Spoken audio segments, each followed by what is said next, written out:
At my son's wedding, my daughter-in-law slapped my wife in front of 300 elite guests. The sickening crack of her hand against my wife's frail cheek echoed through the grand ballroom, silencing the string quartet and freezing every single guest in place. Tiffany leaned over my wife, her eyes burning with pure malice, and hissed, "Get out of here, old woman. Nobody wants you here." I slowly turned to look at my son Jason, the boy I had raised, the man I had made vice president of my company. He just looked down at his polished shoes. He said absolutely nothing. I did not scream. I did not cause a public scene. I simply helped my trembling wife to her feet, pulled my cell phone from my tuxedo pocket, and made one single call. 5 minutes later, the crystal chandeliers plunged into darkness. Police sirens wailed outside the venue, and my new daughter-in-law's arrogant smile vanished forever. Before I continue this story, let me know where you are watching from in the comments below. Hit like and subscribe if you have ever had to stand up to family who severely underestimated you. My name is Richard Caldwell, and I am 70 years old. For over 4 decades, I poured my blood, sweat, and absolute soul into building a commercial real estate empire right here in Chicago. I did not inherit wealth. I built it brick by brick, deal by deal, navigating ruthless markets until I owned some of the most prestigious properties in the city. But my greatest treasure was never my portfolio. It was my wife, Diane. She is 68, a woman of profound grace, quiet strength, and endless kindness. Recently, she suffered a mild stroke. She survived, thank God, but it left her physically weakened, requiring a cane to walk, and making her movements a little slower, a little less certain. Because of this, she became my only vulnerability, the absolute red line no one was ever allowed to cross. Then there is our son, Jason, 34 years old, vice president at my firm, and supposedly the sole heir to my life's work. I thought I had raised a strong, capable man who understood the value of loyalty and respect.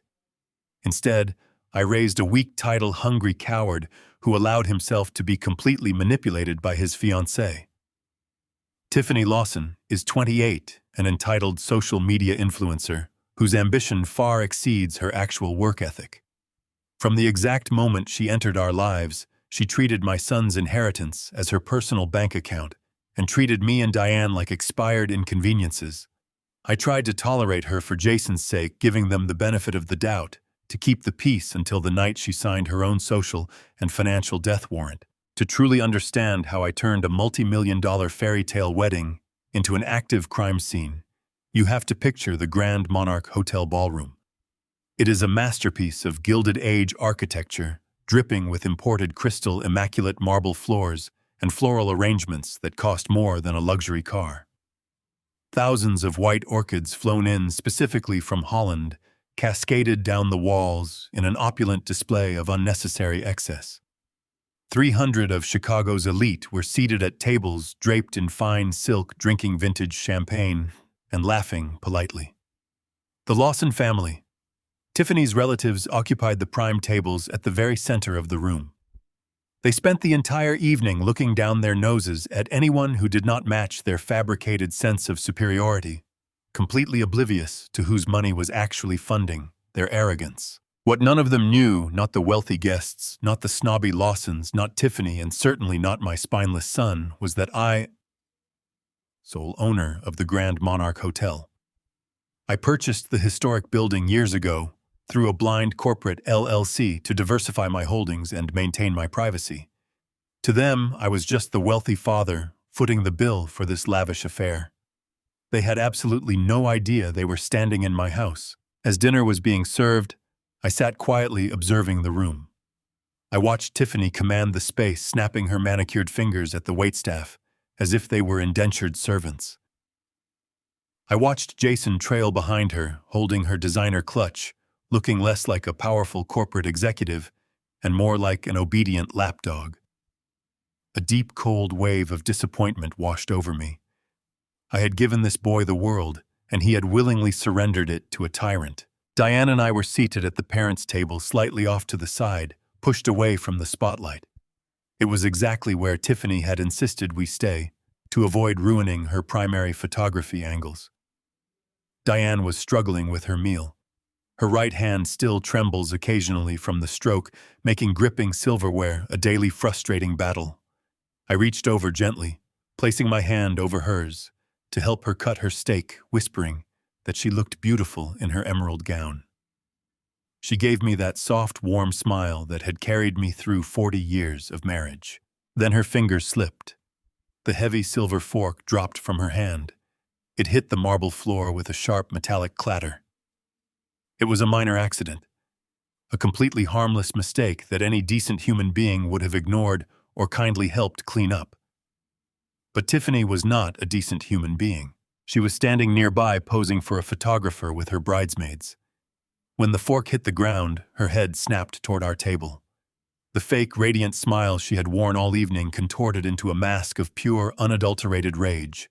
She abandoned the photographer, marching toward us so fast.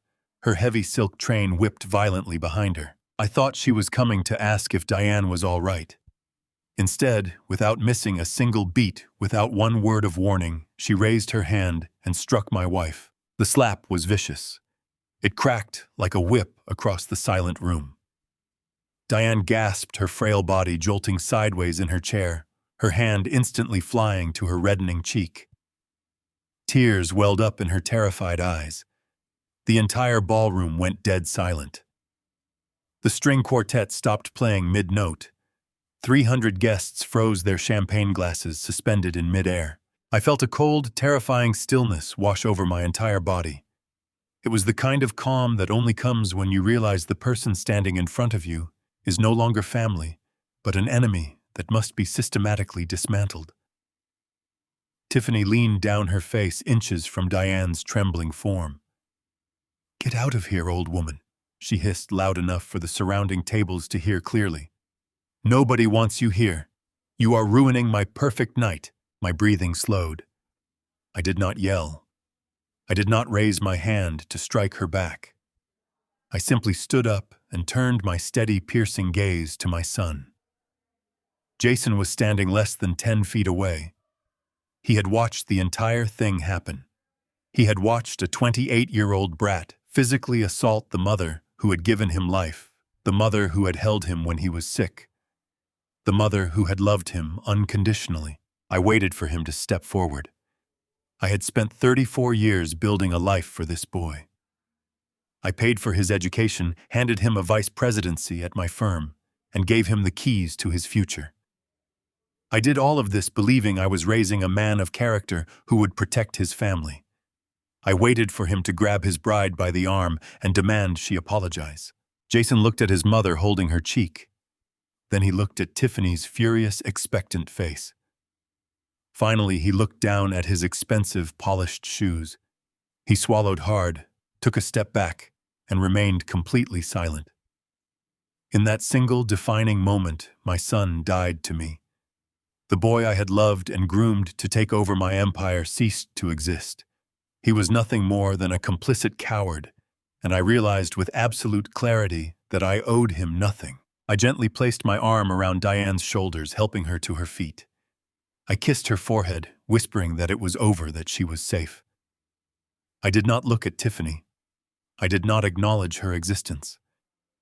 I reached into the breast pocket of my tailored tuxedo, pulled out my cell phone, and dialed a number I knew by heart. It rang twice. The general manager of the Grand Monarch, a man who had worked for me for 15 years, answered immediately. "Yes, Mr. Caldwell," he said, his voice tense, clearly aware of the sudden disturbance in the main ballroom. "Execute Protocol 0. I said, my voice barely above a whisper, yet carrying the absolute weight of a financial execution. "Shut it all down. Call the authorities. Now." I slipped the phone back into my pocket. Tiffany crossed her arms, smirking at me, clearly thinking my silence meant I was retreating in defeat. "Are you going to cry, old man?" she mocked, her voice dripping with venom. "Just take her home and stay out of our way." I looked her dead in the eyes, my expression completely hollow. "No, Tiffany," I replied softly. "I'm going to present my wedding gift." Less than 5 seconds later, the massive crystal chandeliers above us flickered and died.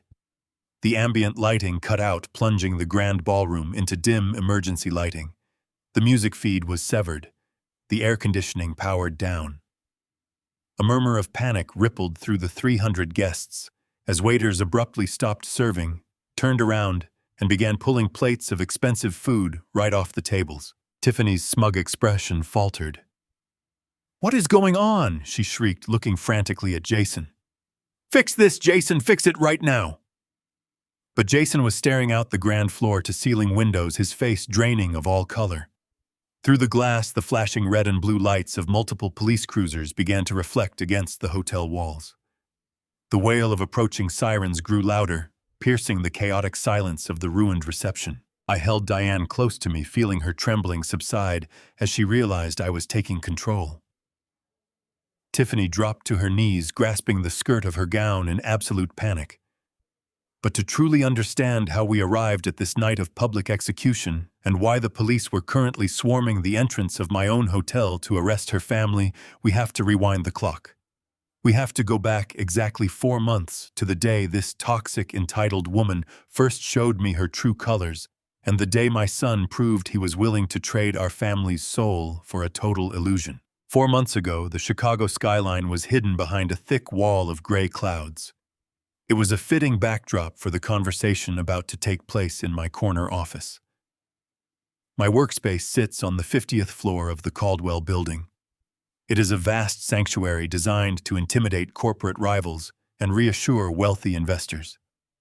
Rich mahogany panels line the walls, floor-to-ceiling windows offer a commanding view of the city, and the quiet hum of a multi-million-dollar enterprise operates just outside my door.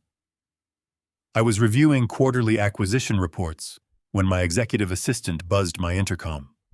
She announced my son and his fiancée had arrived for their scheduled meeting.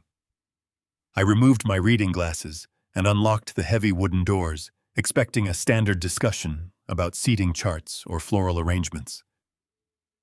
Instead, Jason and Tiffany marched into my office like conquering generals. Jason wore a dark tailored suit that my money had paid for, but he carried himself with a nervous, rigid posture, looking anywhere but at me. Tiffany floated in on a suffocating cloud of expensive perfume and unearned arrogance. She did not bother to greet me. She simply dropped her oversized designer handbag onto my pristine desk with a heavy thud, claiming her territory before a word was spoken. "Richard, we need to finalize the wedding numbers today," Tiffany announced. She bypassed pleasantries and dropped gracefully into the guest chair, crossing her legs with absolute authority. Jason remained standing awkwardly near the door, shifting his weight like a reprimanded schoolboy. I folded my hands over my desk and forced a warm smile, playing the role of the indulgent father. I told them Diane and I were thrilled for their union, and that I was prepared to cover the traditional costs of the ceremony. I asked them gently what kind of budget they had in mind. Tiffany did not blink. She looked me directly in the eyes with a chilling sense of entitlement and stated they needed exactly $2 million. The sheer weight of that number hung in the quiet air of my office. $2 million for a single evening. I have negotiated hostile corporate takeovers and navigated devastating real estate crashes, but the absolute audacity of this request was staggering. I shifted my gaze to Jason, waiting for him to step in to moderate her ridiculous demand, or at least attempt to explain the logic behind such a figure.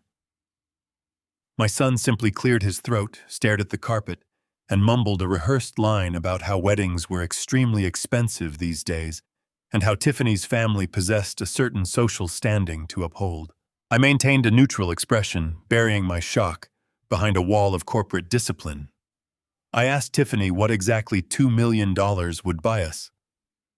Instead of answering my practical question, she raised her left hand, extending her slender fingers to casually inspect her manicure. The overhead lighting caught the spectacular diamond resting on her ring finger. It was a flawless 3-carat vintage cut diamond set in platinum. It was not just any piece of jewelry. It was a priceless family heirloom. Diane had inherited that ring from her grandmother. She had polished it and given it to Jason so he could propose to the woman he loved. It was a gesture of profound acceptance, welcoming Tiffany into our family history. Tiffany let out a sharp sigh of supreme annoyance. "Well, for starters," she said, gesturing toward the ring, "with absolute disdain, a significant portion of that budget needs to go toward upgrading my jewelry. This cheap antique trash is frankly embarrassing. My friends keep asking when Jason is going to buy me a real diamond instead of pawning off a cloudy, outdated relic." I felt the air abruptly leave my lungs. Cheap antique trash. I stared at the diamond, imagining Diane's sweet, hopeful face when she handed it over. Then I looked directly at my son. I waited for the man inside him to wake up. I waited for him to defend his mother's honor, to defend our family's legacy. Jason simply looked away and quietly agreed that the vintage setting was a bit dated. The anger that sparked inside my chest was cold, precise, and calculating. I did not raise my voice. I did not show my internal fury. I simply asked them where they planned to host this extravaganza. Tiffany leaned forward, her eyes gleaming with pure, unfiltered greed. "We have secured the only venue in this city that matters," she declared proudly. "The Grand Monarch Hotel. It is the most exclusive property in the city. They do not just let anyone book their grand ballroom. You have to be thoroughly vetted." But Jason pulled some strings with the management team, and we have a firm hold on a Saturday night. All we need is your wire transfer to lock it in. She sat back, radiating a smug sense of victory, completely unaware of the beautiful irony of her statement. The Grand Monarch. I almost let out a laugh. 15 years ago, I purchased that exact hotel from a bankrupt hospitality group. I poured millions of my own capital into its historic restoration, turning it into the crown jewel of Chicago. Because I value privacy in my investments, I structured the purchase through a blind corporate LLC. My name appears nowhere on the public deeds.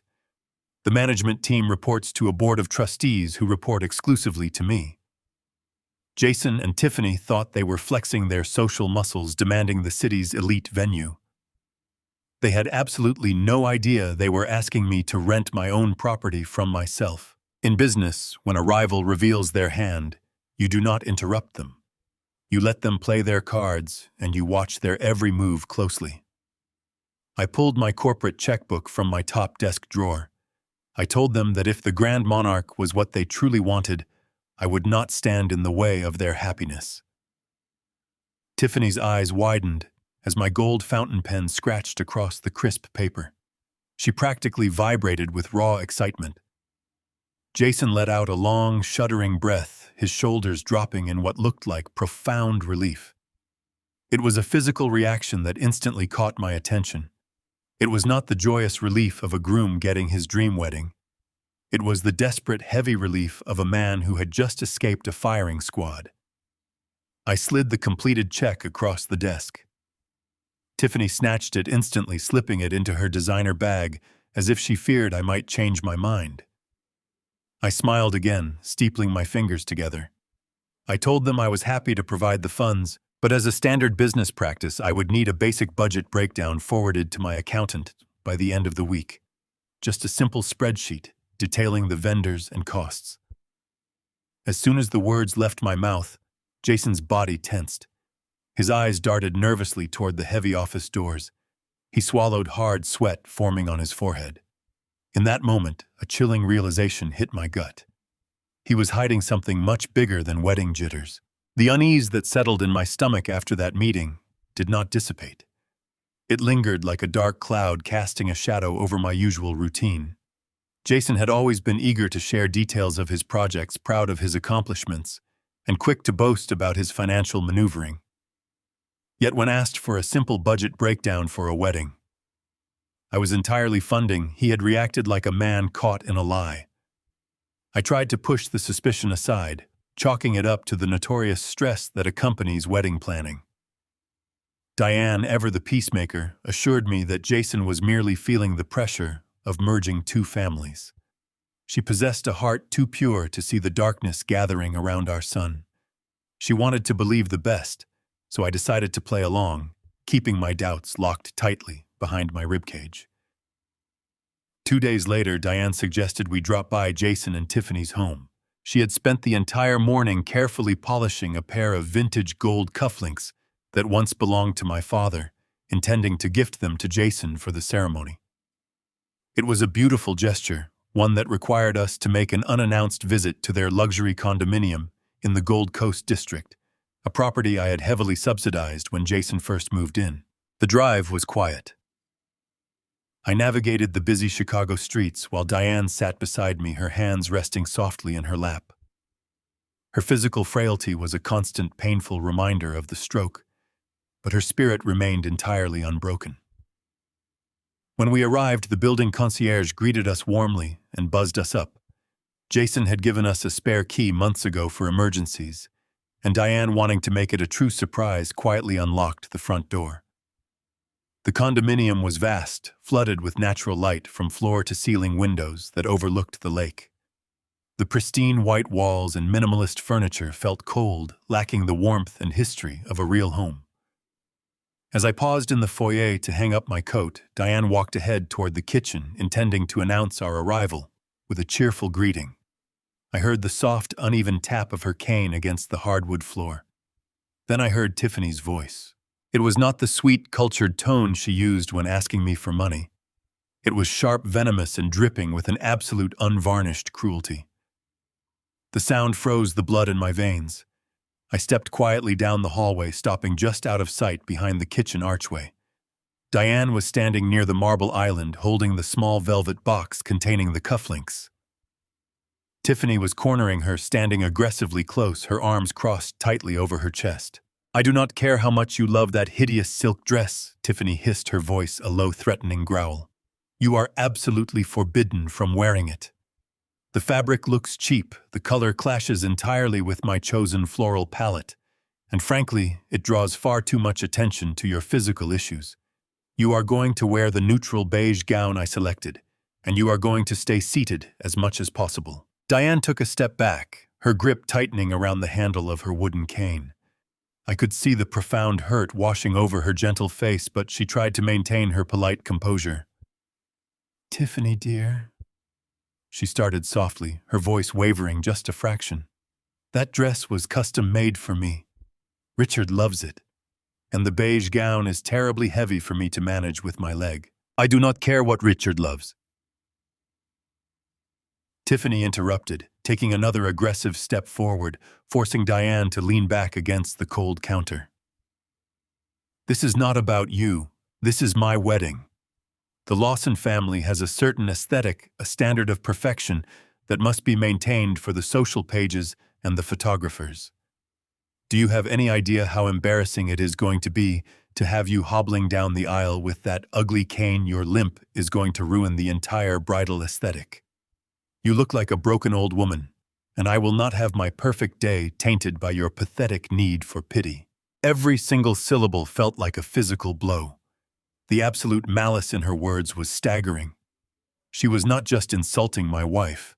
She was actively trying to strip away her dignity, attacking the very physical vulnerability that Diane fought so bravely every single day. I felt a surge of rage so intense it threatened to blind me.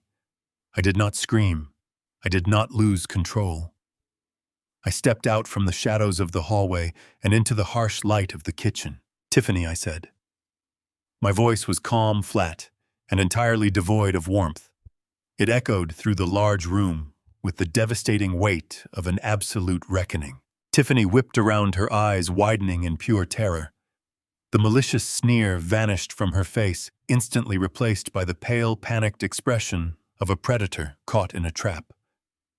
She stumbled backward, bumping into the stainless steel refrigerator, suddenly finding herself very small in the presence of the man who held the purse strings to her entire existence. Diane let out a soft gasp, looking at me with eyes full of unshed tears. I walked slowly across the kitchen, placing myself deliberately between my frail wife and the monster who had just verbally assaulted her. I did not raise my hand. I simply stared at Tiffany, letting the crushing silence stretch until the air in the room felt thick enough to choke on. Before I could deliver the verbal execution, she so richly deserved the heavy thud of rapid footsteps echoed down the grand staircase. Jason burst into the kitchen, his eyes darting frantically between my cold expression, his mother's trembling form, and his fiancée's terrified face. He instantly assessed the danger, but instead of demanding to know why his mother looked like she had just been attacked, he immediately moved to shield Tiffany. "Dad," Jason stammered, stepping in front of her like a loyal foot soldier. "What are you doing here? We were not expecting you." I looked at my son, the boy I had raised with every advantage in the world. "I just listened to your future wife inform your mother that her medical condition is an embarrassment to your wedding," I stated slowly, enunciating every single word so there could be no misunderstanding. "I listened to her forbid your mother from wearing her chosen gown because her limp ruins the aesthetic. Explain this to me, Jason. Explain it right now." Jason did not turn to look at his mother. He did not ask Diane if she was all right. Instead, he deployed a lie so rehearsed, so sickeningly smooth, that it made my stomach turn. He ran a hand through his hair and let out a manufactured sigh of exasperation. "Dad, you are taking this completely out of context," he pleaded, his voice dripping with a patronizing tone intended to make me sound like an irrational old man. "She is just overwhelmed. The Lawson family has incredibly high expectations for this event, and the pressure is getting to her. She loves Mom. You know she loves Mom. She is just having a massive pre-wedding panic attack and lashing out because of the stress. You cannot hold this against her. She has been planning this for months." I stared at him in absolute disbelief. He was gaslighting me in my own presence. He was trying to convince me that the calculated vicious cruelty I had just witnessed was nothing more than bridal anxiety. He was demanding that Diane absorb this abuse simply because Tiffany was feeling stressed about flower arrangements. Right on cue, Tiffany collapsed into Jason's arms. She buried her face in his chest and began to sob. It was a masterful performance. The tears were perfectly timed, her shoulders shaking with manufactured grief. "Oh, Diane, I am so sorry," she wailed, her voice muffled against Jason's expensive shirt. "Jason is right. I am just losing my mind with all these details. I have not slept in days. I never meant those horrible things. Please forgive me. I just want everything to be perfect for us." Diane, possessing a heart far too forgiving for this world, took a deep breath. She gently placed the velvet box on the counter and offered a soft conciliatory nod. "It is all right, Tiffany."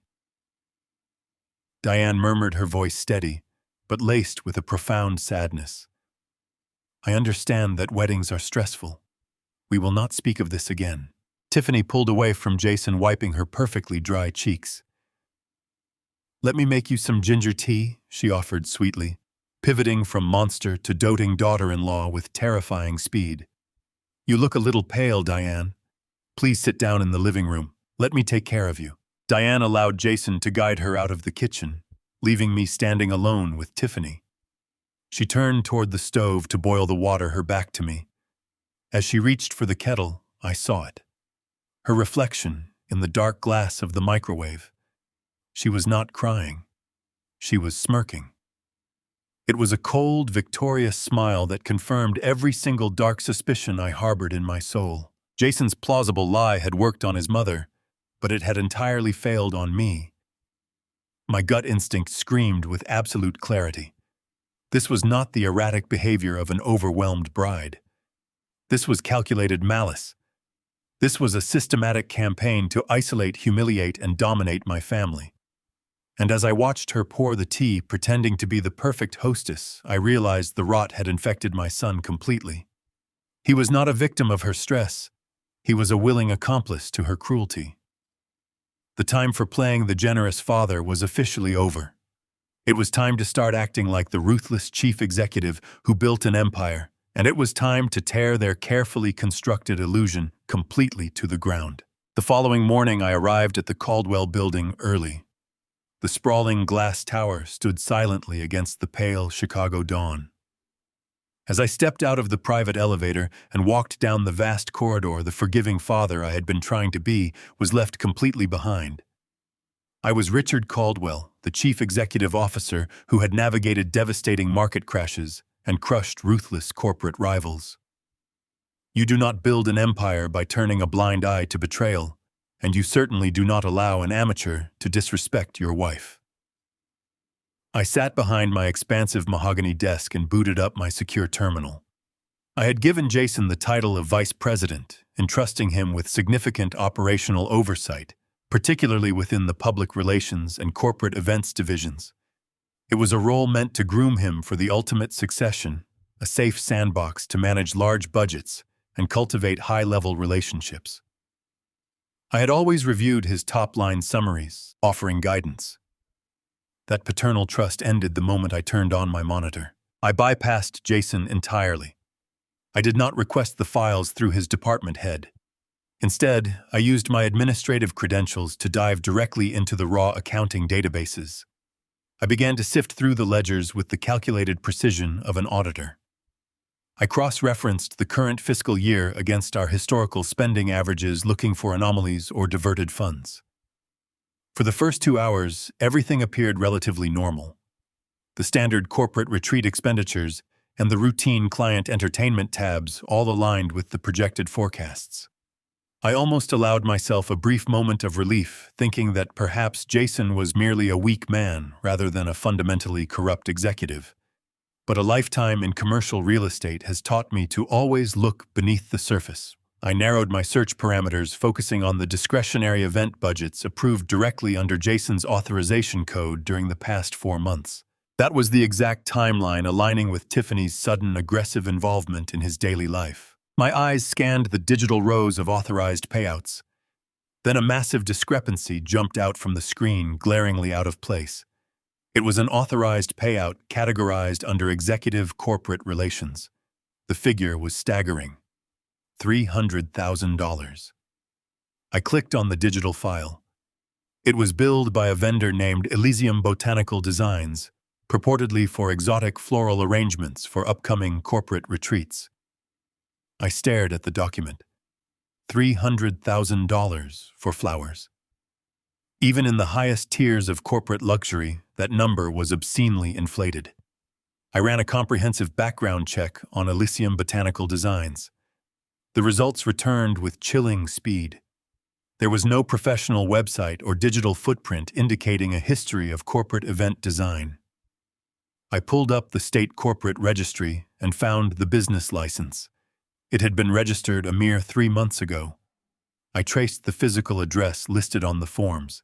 It was not a sprawling floral warehouse or a design studio. It was a barren, empty plot of commercial land sitting in a dilapidated industrial park. There were no greenhouses.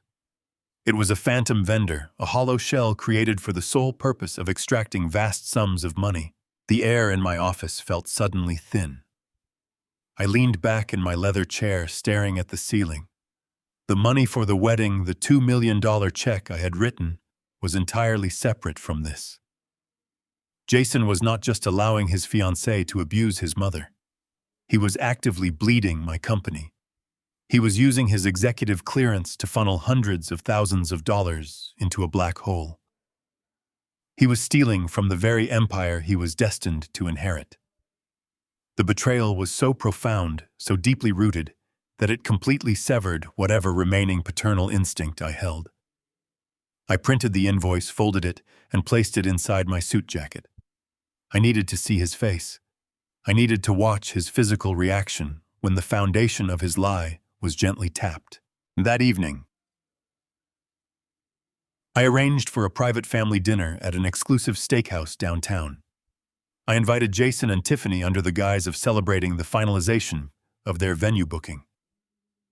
Diane stayed home resting, which provided the perfect atmosphere for an uninterrupted conversation.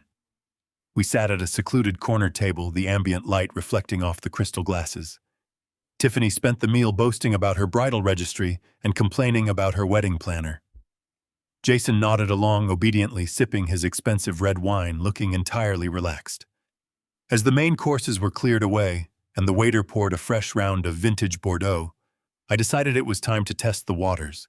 I casually swirled the dark liquid in my glass, adopting a tone of mild professional curiosity. "Jason," I said smoothly, cutting through Tiffany's monologue about imported table linens.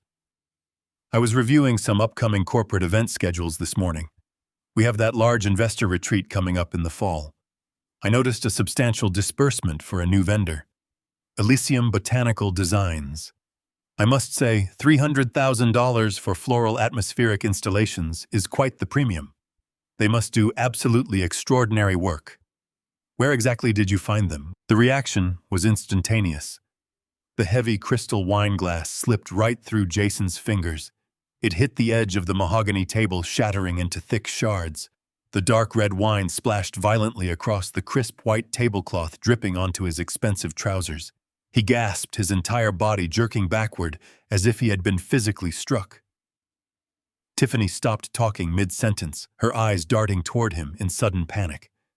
Jason scrambled to grab a cloth napkin, his hands visibly shaking as he frantically dabbed at the spilling wine. "I am so sorry, Dad." He stammered, his voice tight and unnaturally high. "The glass just slipped. Condensation, I suppose." I did not move. I did not offer to help him clean the mess. I simply stared at him, my expression pleasant but unyielding. "Accidents happen, Jason," I said quietly.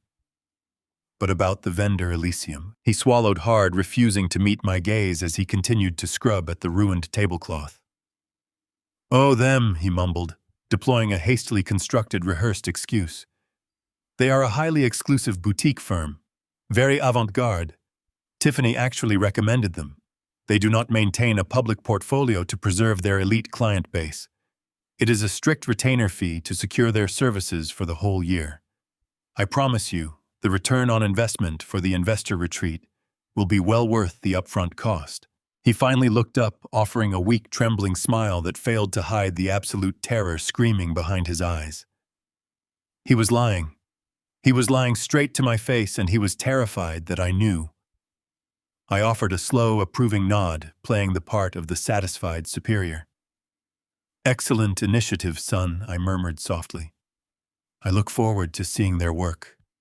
I took a slow sip of my wine, savoring the rich flavor as the devastating reality settled over the table. The rot was not just knocking at the door. The rot was already inside my own company. The morning after that dinner, the reality of Jason's financial deception settled heavily upon my shoulders. Embezzlement is a severe corporate crime, a betrayal of fiduciary duty that warrants immediate termination and criminal prosecution. Yet as a father, a small foolish part of me still hoped the stolen funds were merely the result of sheer stupidity rather than calculated malice. I spent the early hours meticulously compiling a shadow dossier on Elysium Botanical Designs, preparing to hand the matter over to my forensic accountants. However, the conflict was about to shift from stolen corporate capital to something infinitely darker. It was about to become a matter of life and death. Diane had accidentally left her walking shoes at Jason's condominium during our previous visit. She relied on those specific shoes to maintain her balance when her stroke symptoms flared up. Because Jason was tied up in meetings, I decided to drive over to the Gold Coast district myself to retrieve them. I did not call ahead.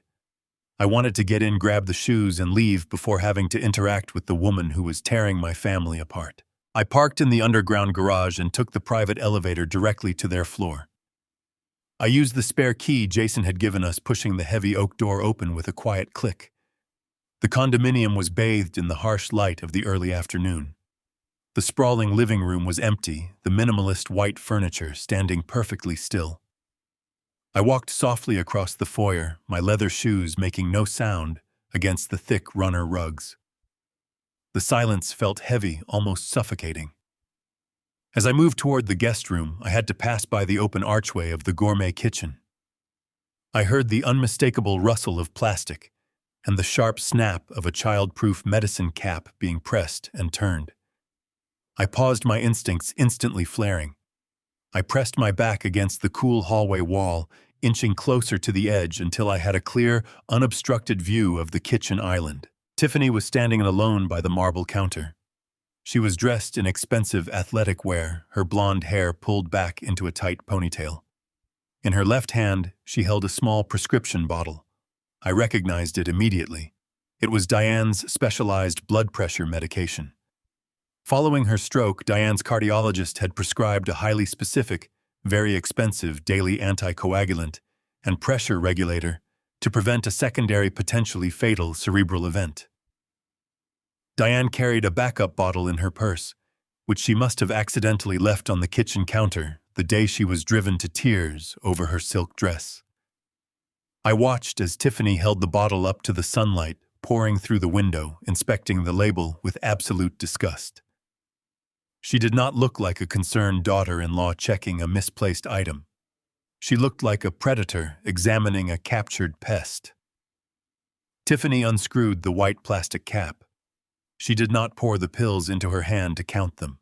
She did not place the bottle aside to return to us later. With a swift, deliberate, and entirely callous motion, she tipped the bottle upside down directly over the stainless steel garbage disposal sink. The tiny life-saving white pills cascaded out, rattling against the metal basin like gravel. She then tossed the empty bottle into the adjacent trash can. My breath caught in my throat. I stood frozen in the shadow of the hallway, my mind struggling to process the sheer depravity of the act I had just witnessed. Then the silence of the kitchen was broken by her voice. She was completely alone, or so she thought, and she spoke her dark internal monologue aloud. "Keeping her alive is costing us our inheritance," Tiffany muttered to herself, her voice dripping with chilling resentment. She turned on the cold water tap and reached for the disposal switch, preparing to grind the life-saving medication into absolute dust. The words hit me with the force of a physical blow. Costing us our inheritance. The embezzlement, the cruelty, the wedding demands. It all paled in comparison to the absolute darkness of that single sentence. She was not merely waiting for Diane to pass away naturally. She was actively facilitating it. She was removing the very medical safeguard keeping my wife breathing. I stepped out from the hallway and into the center of the kitchen, letting my heavy footsteps announce my presence before she could flip the disposal switch. "Tiffany," I said, my voice echoing off the tile backsplash with a booming resonance. Tiffany screamed. It was a sharp, genuine shriek of pure terror. She spun around so violently, she knocked a stack of glossy bridal magazines off the counter. They scattered across the floor, sliding over the polished hardwood. She looked at me with wide, panicked eyes, her chest heaving as her mind frantically tried to calculate how long I had been standing there and exactly what I had seen. The color drained completely from her face, leaving her looking like a terrified ghost. "Oh, Richard," she gasped, clutching her chest in a dramatic display of manufactured shock. "You scared the absolute life out of me. I did not hear you come in. I was just cleaning up the kitchen." She immediately dropped to her knees, frantically gathering the scattered bridal magazines, using the clumsy distraction to hide her violently shaking hands. She babbled rapidly, her words tumbling over each other in a desperate attempt to fill the heavy accusatory silence of the room. She claimed she was feeling clumsy, that she was just organizing the counters, that she was planning to call us later to say hello. Every single word was a frantic lie designed to cover up pure evil. I stood above her, looking down at the top of her blonde head as she desperately stacked the magazines. I did not scream. I did not demand an explanation. I did not tell her that I had heard her murderous little whisper. Confronting her now would only give her the opportunity to spin a new web of lies, to call Jason crying, to claim I was a delusional old man making insane accusations. To win a war against a sociopath, you must never let them know you have discovered their ultimate weapon. I forced the muscles in my face to relax. I painted on a calm, polite, and entirely empty smile. "I just came to retrieve Diane's walking shoes," I said smoothly, keeping my tone perfectly conversational, as if we were discussing the weather. "I will grab them and leave. Please do not let me interrupt your cleaning." I walked past her, retrieved the shoes, and left the apartment. I waited in the hallway for exactly 10 minutes until she left for her scheduled yoga class. Then, I went straight back inside, carefully extracting every single white pill from the dry disposal sink. I placed the medication into my pocket. As I rode the elevator down, the terrifying realization hit me. My daughter-in-law was not just a greedy, entitled brat. She was a dangerous, calculating sociopath who actively wanted my wife dead. The following morning, the Chicago skyline was shrouded in a thick fog that mirrored the heavy darkness settling over my soul. I arrived at the Caldwell building 2 hours before the standard executive shift began. The sprawling glass tower felt entirely hollow. I walked through the silent lobby and took the private elevator up to the 50th floor. The physical weight of the small pills resting in my jacket pocket served as a constant reminder of the absolute evil that had infiltrated my family. Tiffany had tried to dispose of my wife's medication, and my son was actively funneling hundreds of thousands of dollars into a phantom floral company.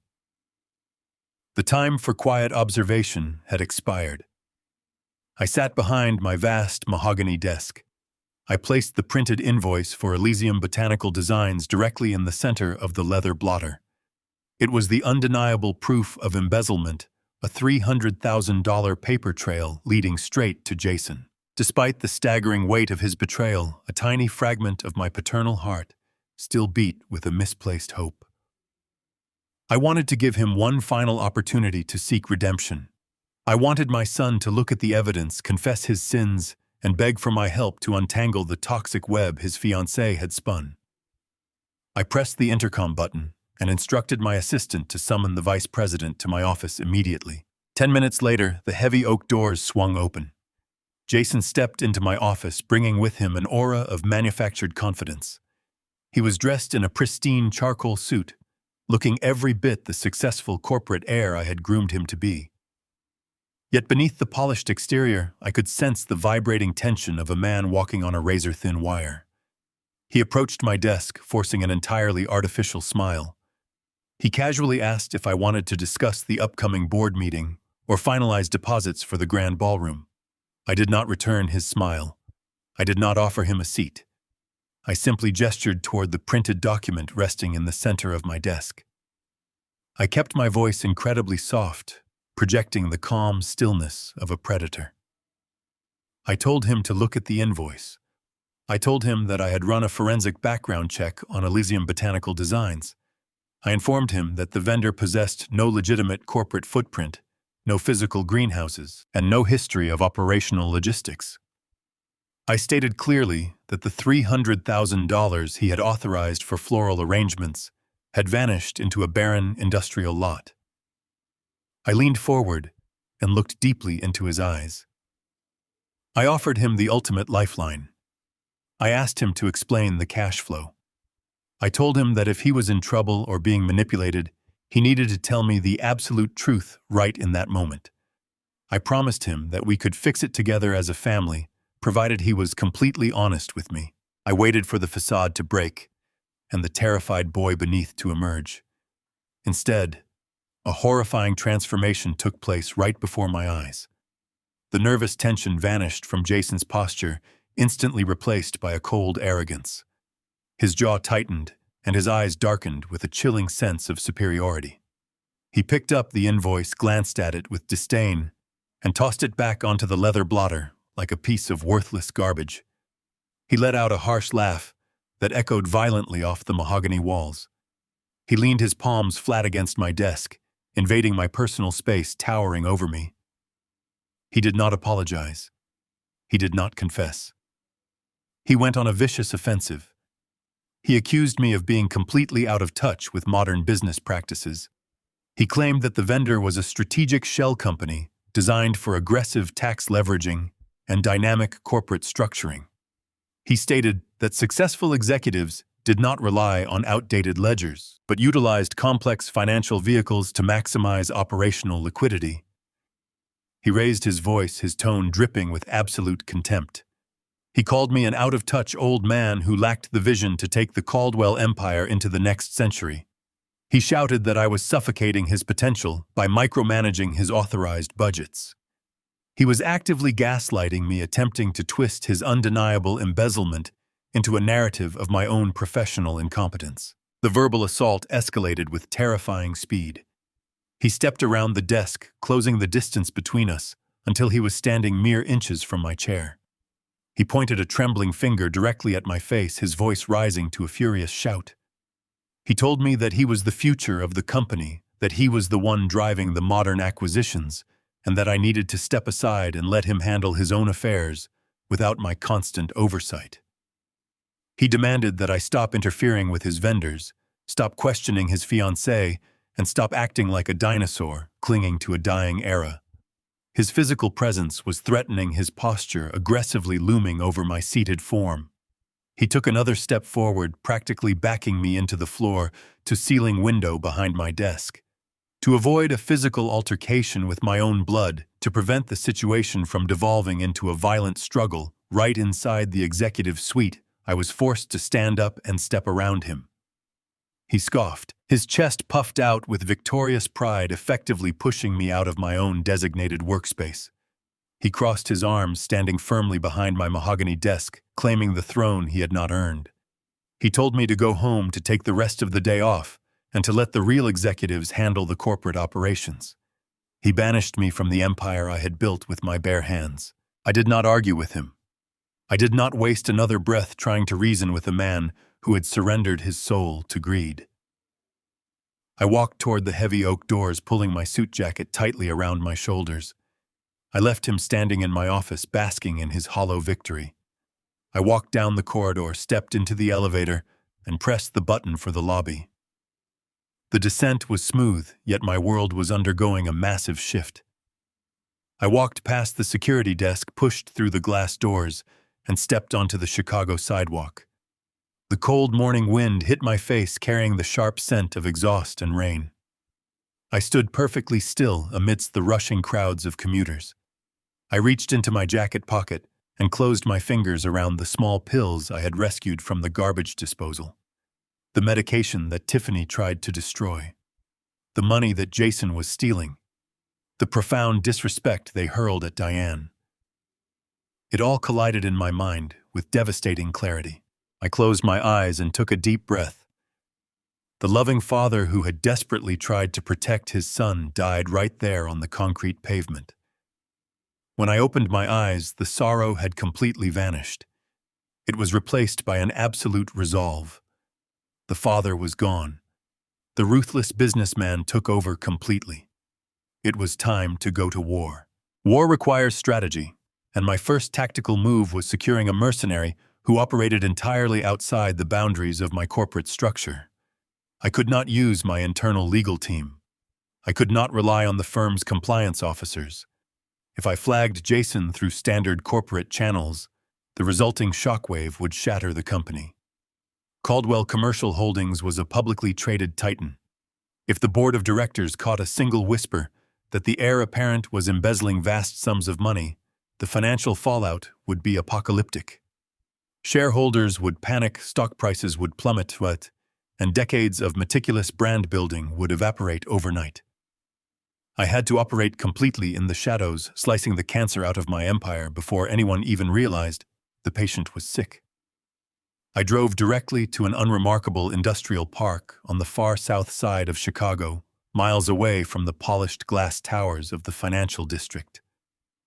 I pulled my car into a bleak, rain-slicked parking lot behind a windowless warehouse. This was the domain of Victor Cole. Victor was not a standard private investigator who chased cheating spouses or snapped photographs through hotel blinds. He was a forensic auditor, a former federal financial crimes investigator who had traded the bureaucracy of government work for the highly lucrative private sector. He was a ruthless, cold-blooded hound who could track a single missing dollar through a labyrinth of offshore shell companies and encrypted accounts. I had utilized his unique skill set years ago to quietly dismantle a corrupt competitor, and I knew he possessed the absolute discretion my current nightmare required. I walked through the heavy steel door and entered his Spartan office. There were no decorative plants, no leather sofas, just a massive metal desk covered in dual monitors and stacks of manila folders. Victor did not stand when I entered. He simply gestured to a hard plastic chair opposite him, his pale gray eyes assessing me with clinical detachment. He was a man composed of sharp angles and silent judgments. I did not waste time with pleasantries. I reached into my briefcase and pulled out the thick dossier I had compiled earlier that morning. I dropped it onto his metal desk with a heavy thud. I slid the documents across the scratched surface. The first page was the phantom invoice from Elysium Botanical Designs. Beneath it lay Jason's departmental expense authorizations, the internal corporate routing numbers, and a selection of Jason's personal banking records that I still had administrative access to from his college days. I told Victor exactly what I had witnessed in my office. I described the $300,000 floral charge the empty dirt lot registered to the vendor and my son's terrified defensive reaction.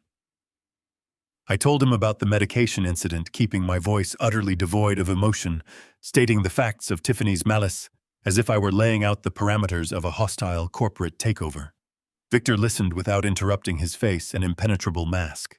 He slowly picked up the Elysium invoice, his eyes scanning the numbers and routing details. He did not offer useless sympathy regarding my son's betrayal. He understood that I was not looking for a shoulder to cry on.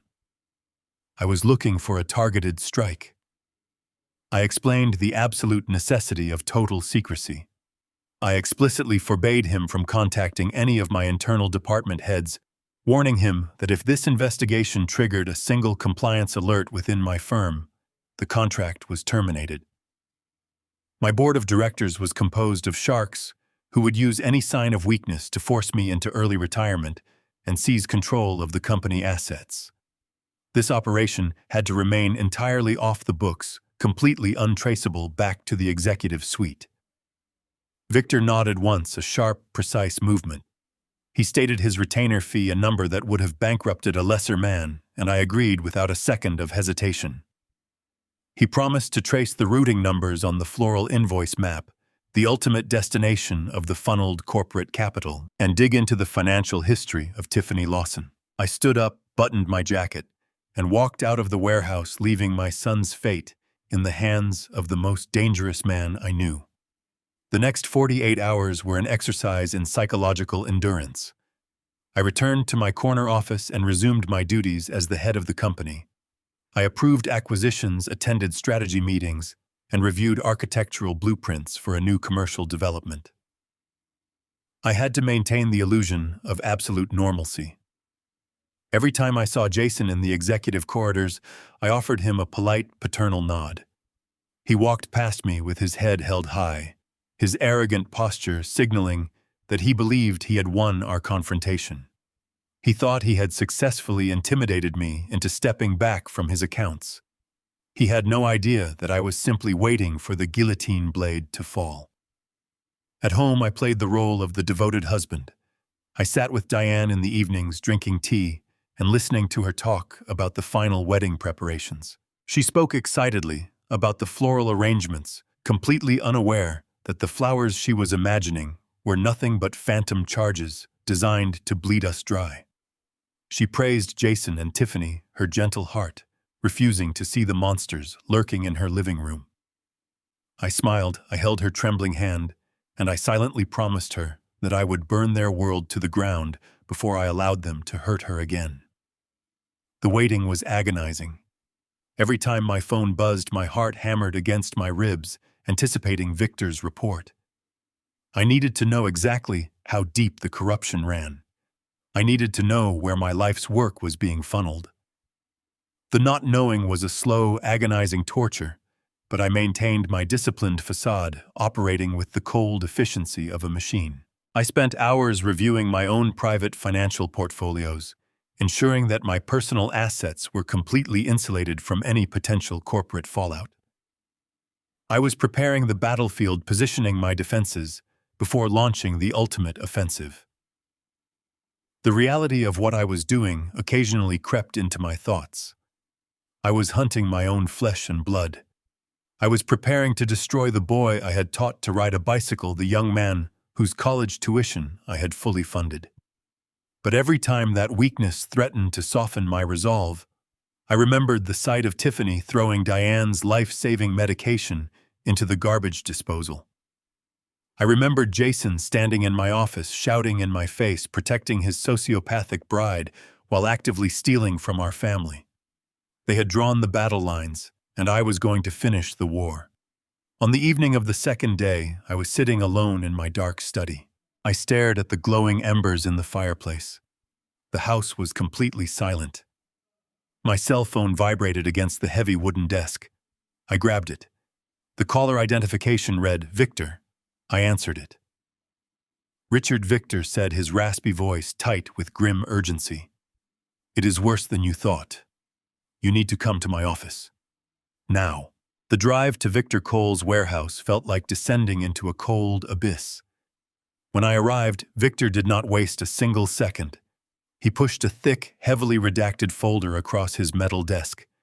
The shell companies were not just funneling money to a phantom florist. They were routing my corporate capital directly into offshore accounts, controlled by a man named Marcus Lawson, Tiffany's older brother. Victor explained in a dry, clinical tone that Marcus was drowning in illegal gambling debts, owing massive sums to highly dangerous individuals. Jason was actively draining my life's work to pay his fiancée's criminal family. Victor also found multiple wire transfer authorizations bearing my digital signature. My son was not just stealing. He was meticulously forging my approval, setting me up as the fall guy if federal authorities ever audited the accounts. I absorbed this devastating reality without flinching. Victor told me he needed more time to untangle the offshore accounts and trace the final destinations of the stolen funds. I told him to take whatever time he needed, but I knew I could not wait in the dark. I needed internal leverage. I needed to see and hear exactly what was happening inside my own walls. The next morning, under the guise of upgrading my personal home theater system, I hired a highly specialized security contractor. This was not a standard alarm company, but a discreet firm utilized by top executives for counter-espionage. I requested the installation of high-definition micro-cameras and sensitive audio recording devices. I needed absolute, undeniable proof of their daily interactions, their whispered plots, and their unfiltered cruelty. The technician arrived while Jason was at the corporate office and Tiffany was away at a mandatory bridal spa retreat. The process was swift, silent, and entirely invisible. Tiny lenses were seamlessly integrated into the crown molding of my sprawling living room, perfectly angled to capture the main seating areas where Tiffany preferred to hold court. A secondary highly sensitive audio receiver was embedded inside a decorative vase on the mantel. But the most critical installation took place inside my own corporate headquarters. Using my executive clearance, I had the technician enter Jason's private vice presidential office during the lunch hour. A microscopic camera was installed directly behind the glass face of a vintage wall clock I had gifted him upon his promotion. Another audio device was slipped inside the heavy base of his desk lamp. Every conversation, every phone call, and every transaction taking place in that room would be transmitted directly to an encrypted server, accessible only from my personal laptop. I was establishing a complete surveillance net, turning their sanctuaries of deception into cages of undeniable evidence. With the digital eyes securely in place, my most difficult task began. I had to become the ultimate actor in my own tragedy. I had to continue playing the role of the frail, oblivious, and overly generous 70-year-old patriarch. I had to swallow the bile rising in my throat and project a mask of harmless affection. That evening, Jason and Tiffany stopped by the estate for dinner.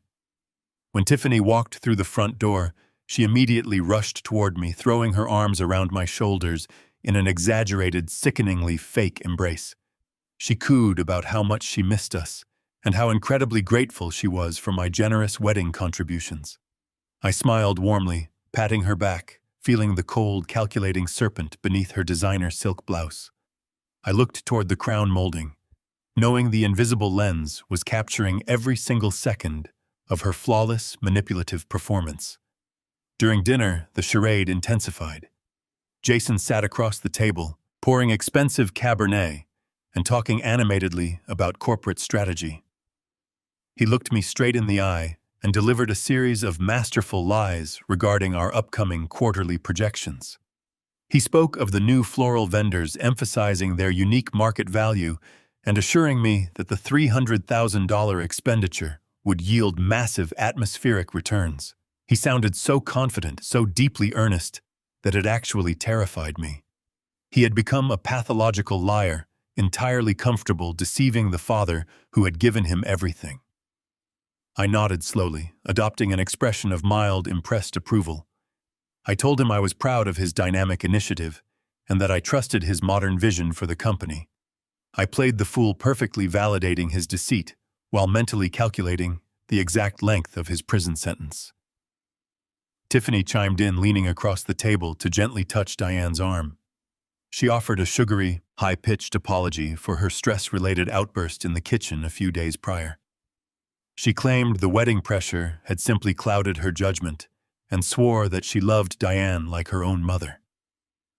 Diane, entirely unaware of the missing medication incident, smiled gently and accepted the apology with her usual boundless grace. Sitting there watching my wife forgive a woman who actively wanted her dead required an agonizing level of self-control. I wanted to reach across the table, shatter the wine glasses, and drag them both out of my house. But I remained perfectly still. I chewed my steak, offered polite laughter at Jason's hollow jokes, and played my part until the evening finally concluded. They departed with cheerful waves and promises to visit soon, completely oblivious to the silent digital witnesses recording their departure. Once the front door shut, the oppressive tension in my chest loosened a fraction. I helped Diane upstairs and made sure she was settled in bed with her novel. Once she was asleep, I retreated to the absolute sanctuary of my private study. I locked the doors, walked to my desk, and opened my laptop. The room was dark, illuminated only by the stark blue glow of the monitor. I accessed the secure, encrypted server housing the surveillance feeds. For the first few hours, the dashboard remained entirely quiet. I watched the silent footage of my empty living room, the shadows stretching across the Persian rugs. I switched to the feed from Jason's corporate office. It showed his desk bathed in the faint amber light of the city skyline outside his window. All was still. The waiting felt eternal, a quiet purgatory, testing the absolute limits of my patience. Then, shortly after midnight, the silence was shattered. My laptop emitted a soft, sharp ping. A green notification light flashed rapidly in the corner of the screen. An audio file from Jason's office was fully downloaded and ready for playback. The system had detected significant conversational activity occurring well past normal corporate operating hours. My son was not at home in his bed. He was in his office, and he was not alone. My hands felt cold as I reached across the desk and picked up my noise-canceling headphones. I placed them over my ears, blocking out the rest of the world entirely. I moved the cursor over the play button, my breathing shallow and remarkably steady. I knew that whatever I was about to hear would irrevocably destroy the last remaining fragments of my family. I did not hesitate. I pressed play, and the absolute unvarnished truth began to fill the darkness of my room. Before the digital audio track could progress past the first few seconds of ambient room static, my secure cellular phone vibrated violently against the polished mahogany wood of my desk. I glanced down at the illuminated screen. It was Victor Cole. I immediately clicked the pause button on my laptop, suspending the surveillance feed, and answered the call. His raspy clinical voice cut straight through the heavy silence of my private study. He did not offer a polite greeting. He simply stated that the financial situation was significantly worse than our initial projections and demanded my immediate presence at his Southside warehouse. I closed my laptop, leaving the unplayed audio file waiting in the dark, and walked quietly out of the estate. The long, solitary drive through the sprawling midnight streets of Chicago felt entirely surreal, like a terrible nightmare. The towering glass skyscrapers I had personally helped construct loomed overhead like silent judging sentinels. I navigated the empty highways with mechanical precision, my mind racing through 100 different disastrous scenarios. When I finally pulled my car into the dark, bleak industrial park, The heavy steel door of Victor's office was already unlocked. I stepped inside the freezing windowless room, greeted only by the harsh hum of his dual computer monitors and the stark fluorescent overhead lighting. Victor was standing behind his metal desk, waiting for me with his arms crossed and his face set in an impenetrable mask of grim professional certainty. The air inside the room was stale, smelling faintly of old coffee and burnt ozone. I did not bother to remove my wool overcoat.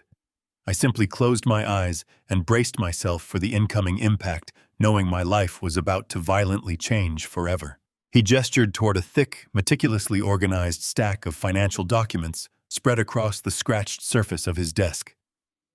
I sat down in the hard plastic chair and waited for the executioner to swing the blade. Victor began his briefing with cold, surgical efficiency. He confirmed my darkest suspicions regarding Elysium Botanical Designs. The $300,000 floral invoice was entirely fabricated, a hollow financial vehicle designed to extract liquid capital from my corporate event budget. But the phantom floral vendor was merely the tip of a massive rotting iceberg.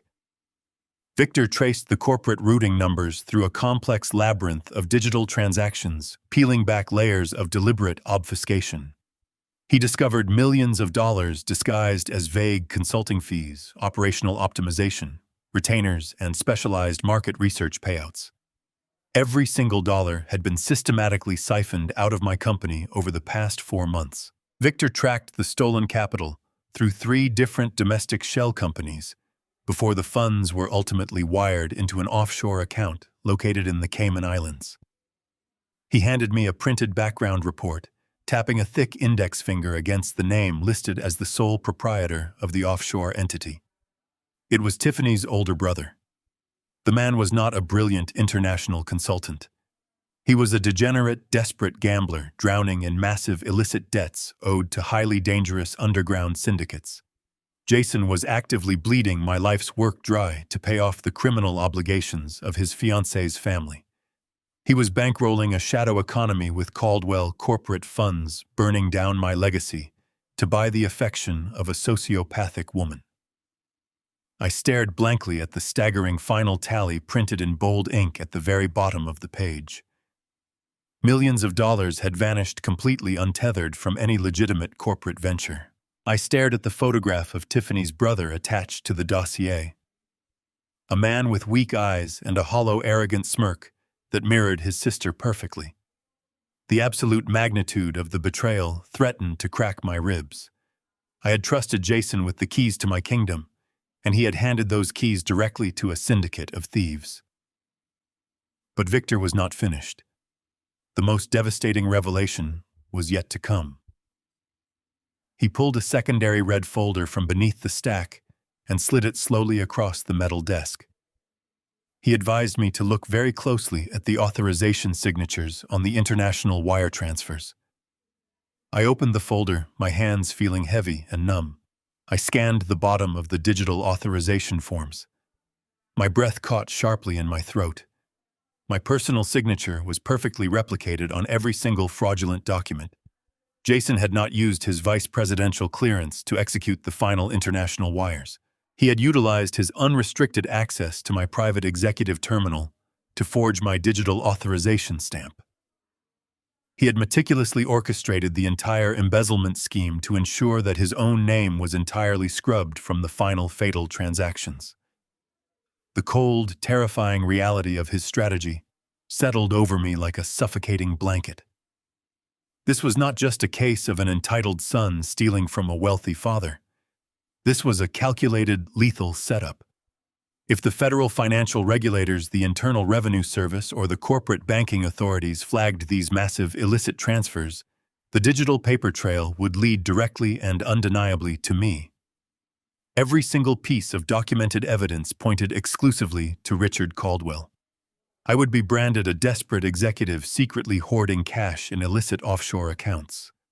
The sheer genius of his malicious framing left me gasping for air in the dim room. Jason and Tiffany would walk away completely clean, clutching millions of dollars in stolen capital, while I was dragged out of my corporate headquarters in handcuffs. My own son was perfectly willing to send me to a federal prison to protect his wretched bride and her pathetic brother. The sheer malice required to deliberately construct such a flawless, inescapable trap against his own family was almost impossible for my grieving mind to fully comprehend. I slowly closed the heavy red folder, my hands no longer trembling with shock. The raw bleeding wound in my heart cauterized into something hard and unbreakable. I thanked Victor for his exceptional work, gathered the heavy files, and walked out of the warehouse. The drive to the estate was silent.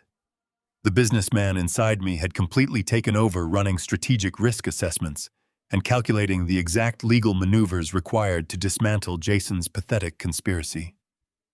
I pulled through the wrought iron gates of my home, parked the car, and walked back into my private study. The vast house remained perfectly still, completely ignorant of the absolute life-altering devastation I now carried inside my leather briefcase. I sat down at my desk, placed the forged documents aside, and opened my laptop.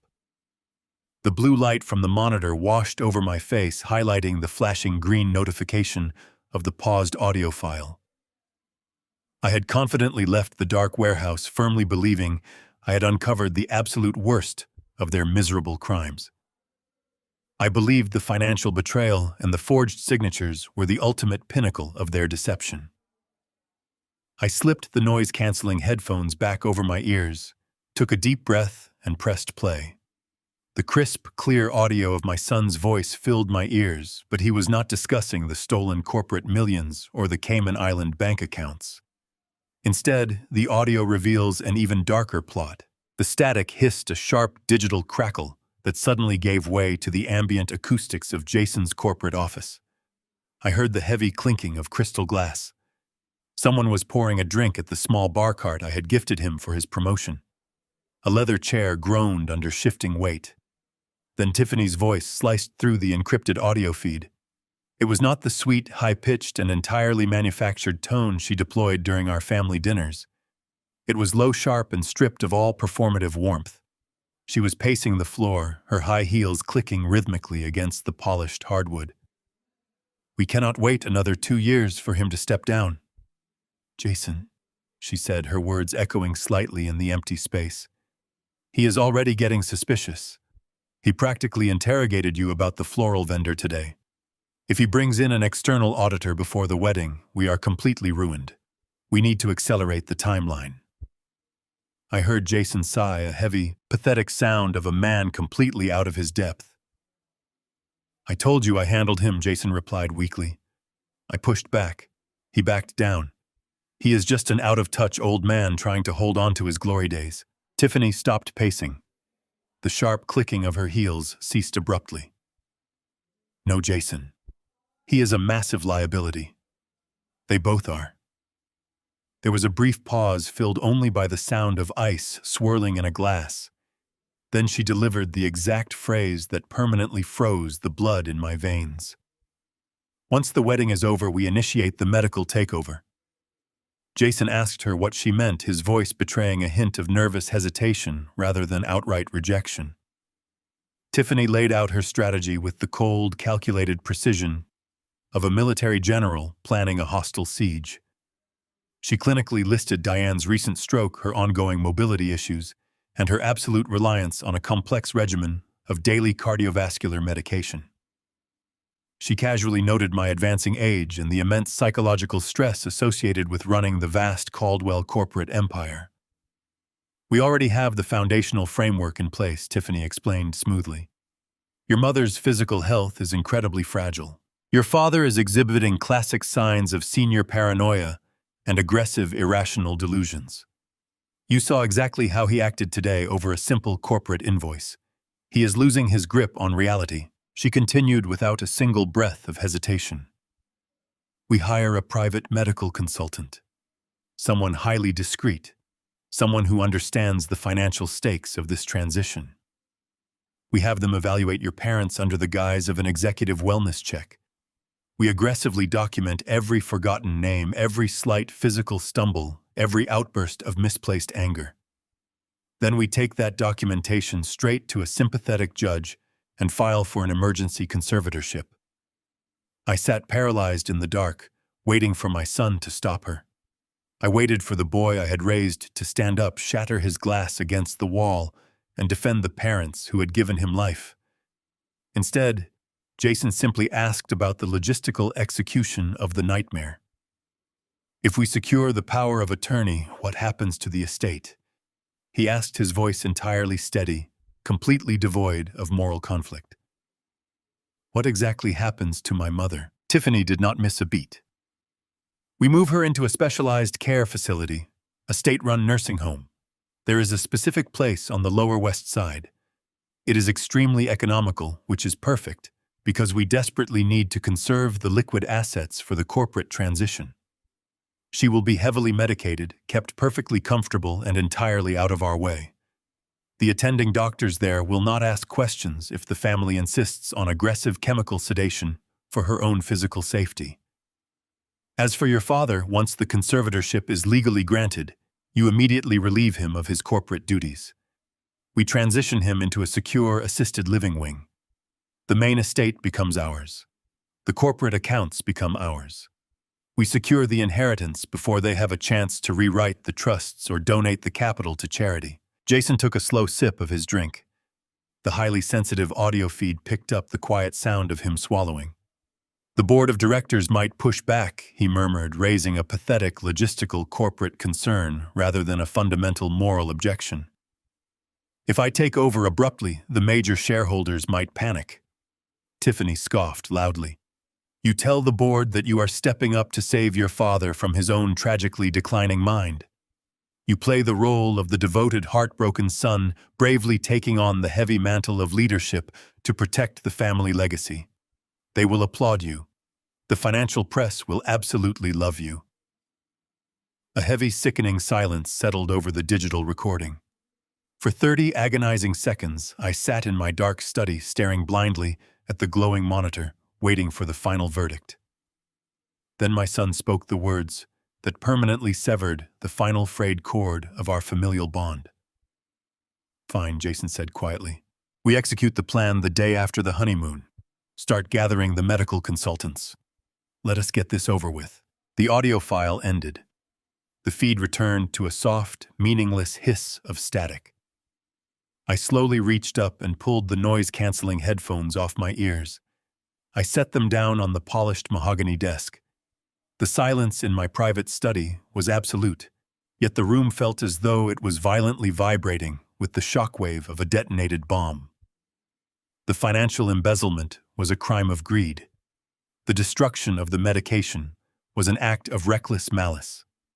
But this recorded conversation was a methodical, premeditated conspiracy to strip away my fundamental human rights, steal my life's work, and lock my beloved wife in a dilapidated state-run chemical prison until she died. My son, my own flesh and blood, had calmly agreed to a plot that would effectively erase us from existence. I did not break down. I did not shed a single tear. I felt empty inside. The profound magnitude of the betrayal had completely burned away any lingering traces of paternal weakness. I stood up from my mahogany desk. My legs were perfectly steady. My mind operated with a sharp, lethal clarity. I walked out of my study and moved silently down the darkened hallway of my estate, my footsteps making absolutely no sound. I gently pushed open the heavy wooden door to our master bedroom.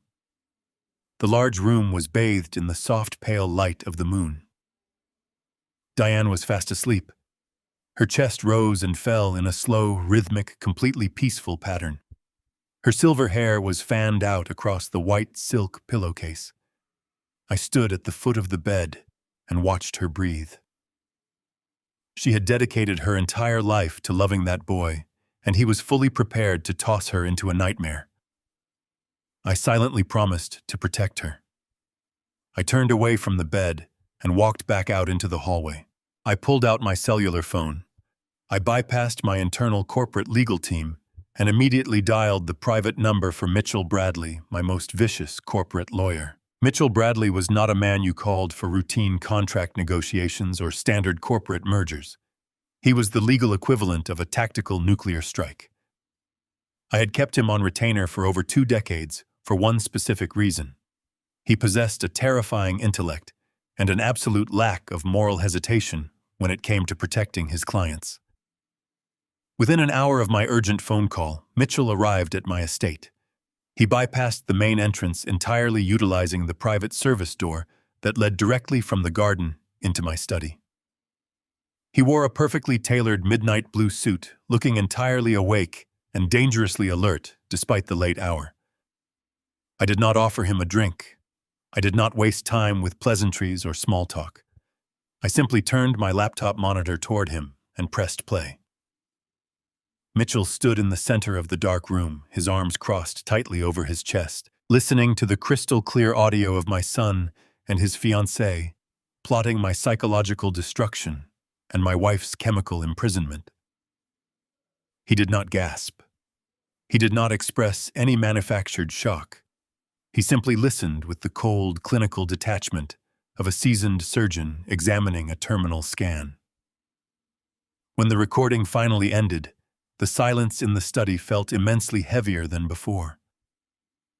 Mitchell slowly pulled out a leather-bound notepad from his breast pocket and clicked a silver pen. He looked at me, his dark eyes reflecting the faint blue light of the computer screen, and asked a single chilling question. He asked how much salt I wanted to salt the earth with when we burned their lives to the ground. I told him I wanted to leave absolutely nothing behind. However, I explicitly instructed Mitchell that we were not going to alert the federal authorities or the local police tonight.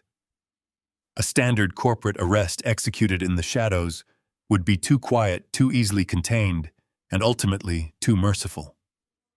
If Jason and Tiffany were arrested in the middle of the night, they would simply hire expensive defense attorneys and spin a public narrative of a tragic familial misunderstanding. I needed them to feel the absolute summit of their manufactured triumph before I ripped the solid ground out from under their feet. Tomorrow was the wedding. It was the grand, opulent spectacle they had relentlessly demanded, paid for entirely by the corporate empire they were actively trying to steal. They had invited hundreds of high society guests, bitter corporate rivals, and influential socialites to witness their glorious union. I wanted them to stand at the altar, surrounded by the dazzling floral arrangements and the cascading champagne, firmly believing they had won the ultimate prize. I wanted them to experience the absolute peak of their arrogant delusion, because the higher they climbed, the more devastating the impact would be when they inevitably hit the pavement. Mitchell smiled, a thin, razor-sharp curve of his lips that signaled his complete understanding of the assignment. We spent the next 4 hours systematically dismantling Jason's entire financial existence. Mitchell operated with a terrifying efficiency, his fingers flying across his encrypted laptop. He immediately drafted the emergency legal documents required to completely sever Jason from the generational wealth I had spent a lifetime building. The primary trust funds established when Jason was just a child were instantly dissolved and reclaimed. The complex corporate shares tied to his name, which he foolishly believed gave him untouchable leverage within the Caldwell empire, were legally frozen and slated for immediate redistribution back into the parent company. But I did not stop at simply cutting him off. I instructed Mitchell to execute a maneuver that would render my entire fortune completely impervious to any future legal assaults.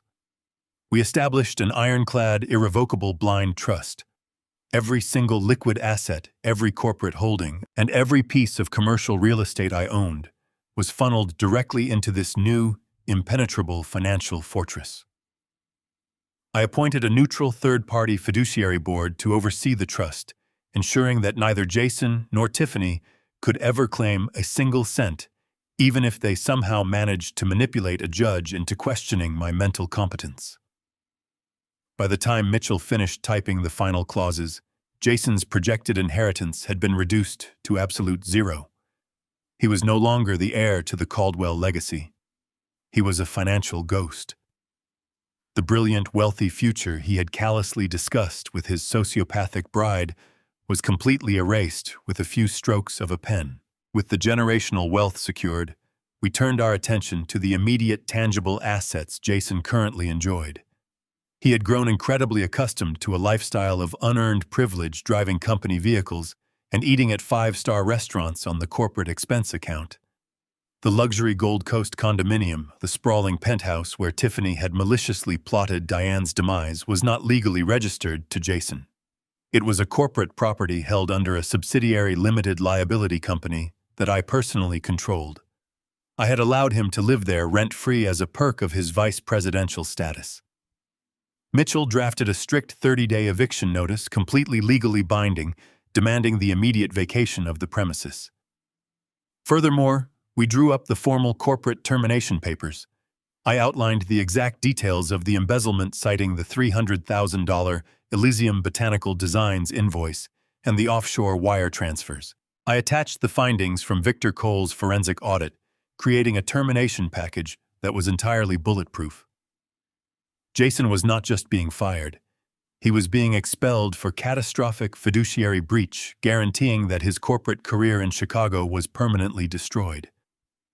No legitimate firm would ever hire a disgraced executive carrying the undeniable stench of embezzlement. I signed the termination documents with a steady hand. I signed the eviction notice. I signed the irrevocable trust transfers. I systematically stripped my son of his home, his career, his income, and his future. By the time Mitchell gathered his paperwork and snapped his leather briefcase shut, the pale light of dawn was beginning to bleed through the heavy curtains of my private study. The long, grueling night of tactical preparation was finally over. The invisible guillotine had been hoisted high, its steel blade sharpened to a microscopic edge, waiting only for the release mechanism to be triggered. Mitchell offered a respectful nod and slipped out the service door, vanishing into the morning mist. I remained seated behind my desk, listening to the steady ticking of the grandfather clock in the corner. I stood up, walked to the windows, and watched the sun rise over the Chicago skyline. The city was waking up, oblivious to the silent devastation I had orchestrated in the dark. I felt a chilling sense of peace settle over my mind. Everything was perfectly set. The trap was armed. Tomorrow was the highly anticipated wedding day, the extravagant event they foolishly thought would completely seal their ultimate victory. I will put on my tailored black tuxedo.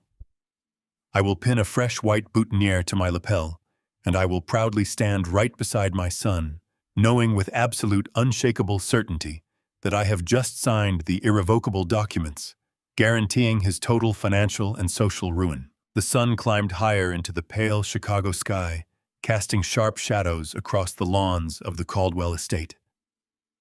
I stood before the mirror in my dressing room, adjusting the lapels of my black tuxedo. My hands moved with mechanical precision. I secured the cufflinks, straightened the bow tie, and finally reached for the heavy envelope resting on my dresser. Inside that crisp white paper lay the legal execution of my son. The termination notice, the eviction mandate, and the official declaration of the blind trust. I slid the envelope into the breast pocket of my jacket. It rested heavily against my chest, a cold, invisible shield protecting my heart from the masquerade I was about to endure. I walked downstairs to the grand foyer where Diane was waiting. She looked breathtaking in her silver chiffon gown, her eyes shining with genuine tearful joy.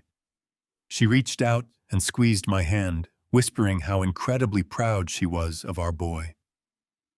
I forced a gentle, loving smile, kissing her soft cheek while my stomach churned with the sickening knowledge of what Jason truly thought of her. I helped her into the waiting limousine, and we began the long drive to the cathedral. The venue was a masterpiece of Gothic architecture in the heart of the city, completely transformed by the obscene wealth I had provided. When we arrived, the spectacle was blinding. The stone archways were draped in thousands of white orchids and cascading ivy. Valets rushed to open doors for luxury vehicles. We stepped into the vestibule, immediately swallowed by the chaotic energy of the bridal party. Tiffany stood at the center of the room, surrounded by a frantic team of makeup artists and photographers. She looked like a queen holding court. She was draped in a custom silk gown, her neck and wrists glittering heavily with the diamonds my money had purchased. When she saw Diane and me, she floated over, her lips stretched into a dazzling, hollow smile. She embraced Diane with a theatrical display of affection, cooing over her silver dress, and calling her the most beautiful mother a bride could ask for. I stood beside them, projecting the image of the stoic, generous patriarch. I smiled warmly. I offered my congratulations. I played my part so flawlessly that I even convinced myself for a fleeting moment. Then, the Lawson family approached. They moved with an unearned, aggressive arrogance, their eyes sweeping over me with poorly concealed judgment. Tiffany's father, a man who had declared bankruptcy twice in the past decade, shook my hand with a patronizing grip. He clapped me on the shoulder, leaning in to whisper a crude joke about how the Caldwell wealth was finally being put to good use. Standing right beside him was Marcus, Tiffany's older brother. He wore an ill-fitting designer suit, his weak eyes darting nervously around the opulent room. This was the man funneling my corporate millions to underground syndicates. I looked Marcus directly in the eye, offering him a polite, welcoming nod. He smirked, taking a sip of champagne, utterly convinced he was the smartest criminal in the room. I let them enjoy their delusions. I let them look down their noses at the out-of-touch old man who was funding their spectacular charade, fully aware that the detonator to their entire existence was sitting quietly in my breast pocket. The heavy wooden doors of the sanctuary swung open, and the afternoon ceremony commenced. The cathedral was packed with hundreds of elite guests, corporate rivals, and socialites, all gathered to witness the glorious union of two prestigious families. I walked down the long aisle, escorting Diane to our reserved seats in the front row. The string quartet played a hauntingly beautiful melody that echoed into the vaulted ceiling. When Jason took his place at the altar, he looked the picture of perfection. He stood tall, his shoulders squared, offering a confident smile to the admiring crowd. When Tiffany glided down the aisle, the guests gasped in collective awe. The ceremony was a masterclass in theatrical deception. The officiant spoke eloquently of trust, partnership, and the sacred bond of family. But the true pinnacle of the masquerade occurred during the exchange of vows. Jason took the microphone, his voice booming clearly across the massive sanctuary. He looked deeply into Tiffany's eyes and delivered a tearful, hypocritical monologue about loyalty and unwavering devotion. He turned slightly to acknowledge Diane and me, pausing to dramatically wipe a single manufactured tear from his cheek. He thanked us for our boundless generosity, claiming that our family values were the strong, unbreakable foundation upon which he was building his new life. He promised to honor the Caldwell name, to protect our legacy, and to cherish the bonds of family above all earthly possessions. The audience actually applauded. Several older women in the pews dabbed their eyes with lace handkerchiefs. Diane squeezed my hand tightly, weeping softly at her son's beautiful words. I kept my face perfectly composed. I smiled. I clapped my hands together in rhythmic applause. Inside my mind, I was replaying the crystal-clear audio of Jason calmly agreeing to lock this weeping woman into a chemical prison. I clapped for the modern executive who had forged my signature to steal millions. The sheer, terrifying audacity of his performance was breathtaking. The father in me had died on the concrete sidewalk the day before, but the businessman sat in that front pew observing a truly masterful con artist at the absolute height of his game. Following the thunderous conclusion of the ceremony, the entire congregation transitioned to the evening reception at the Grand Monarch. The legendary ballroom was a breathtaking vision of excessive luxury. Massive crystal chandeliers cast a golden glow over 50 circular tables draped in imported silk. Towering floral centerpieces, the very arrangements that were supposed to cost $300,000, stood on every surface. Waiters in pristine white jackets circled the room, balancing silver trays loaded with top-tier champagne and expensive culinary delicacies. As evening fell and the sky outside turned a deep bruised purple, the reception shifted into high gear. The alcohol flowed freely, loosening tongues and inflating egos. I watched from a quiet table near the edge of the dance floor. Tiffany was in her element. She commanded the center of the room, her voice rising shrilly above the loud music. boasting loudly to her friends about her upcoming European honeymoon and the massive renovations she had planned for her luxury condominium. Jason stood by her side, a glass of expensive bourbon in his hand, soaking up the endless praise from my corporate colleagues. They were flying so incredibly high. They were untouchable, completely intoxicated by their own perceived brilliance. I reached into my jacket, my fingers brushing against the stiff paper of the envelope. The calm before the storm was incredibly beautiful, a shimmering golden illusion that sparkled under the grand chandeliers. I took a slow sip of my sparkling water, watching the clock hands inch closer to the appointed hour. The grand stage was perfectly set.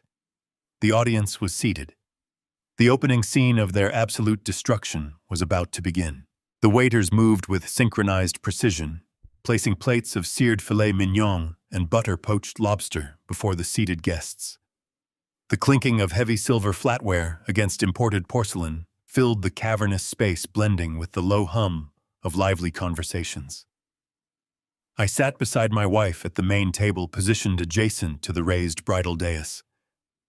Diane was wearing a beautiful silver gown, but the long day of social performances had clearly taken a physical toll on her recovering body.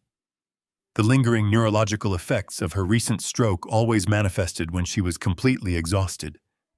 The doctors had explicitly warned us about this intense fatigue. Her right hand, usually so exceptionally steady and capable, began to display a faint, rhythmic tremor. She slowly reached for her crystal water goblet, but her fingers failed to secure a proper grip. She adjusted her delicate hold, trying to compensate for the sudden weakness, and in doing so, her hand brushed against her heavy silver dinner fork. The heavy piece of silverware suddenly slipped from the sharp edge of the white tablecloth. It fell downward with a sharp, piercing metallic clatter, striking the edge of a crystal butter dish before coming to rest on the polished hardwood floor. In a massive room filled with 200 people, the sudden noise was incredibly minor, a simple, entirely forgivable accident. But to the woman sitting upon the elevated dais, it was an absolutely unforgivable offense.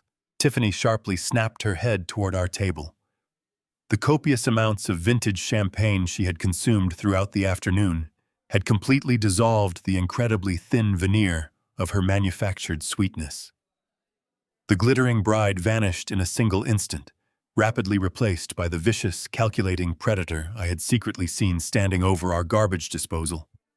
She pushed her heavy chair backward so violently it completely tipped over and crashed onto the wooden stage.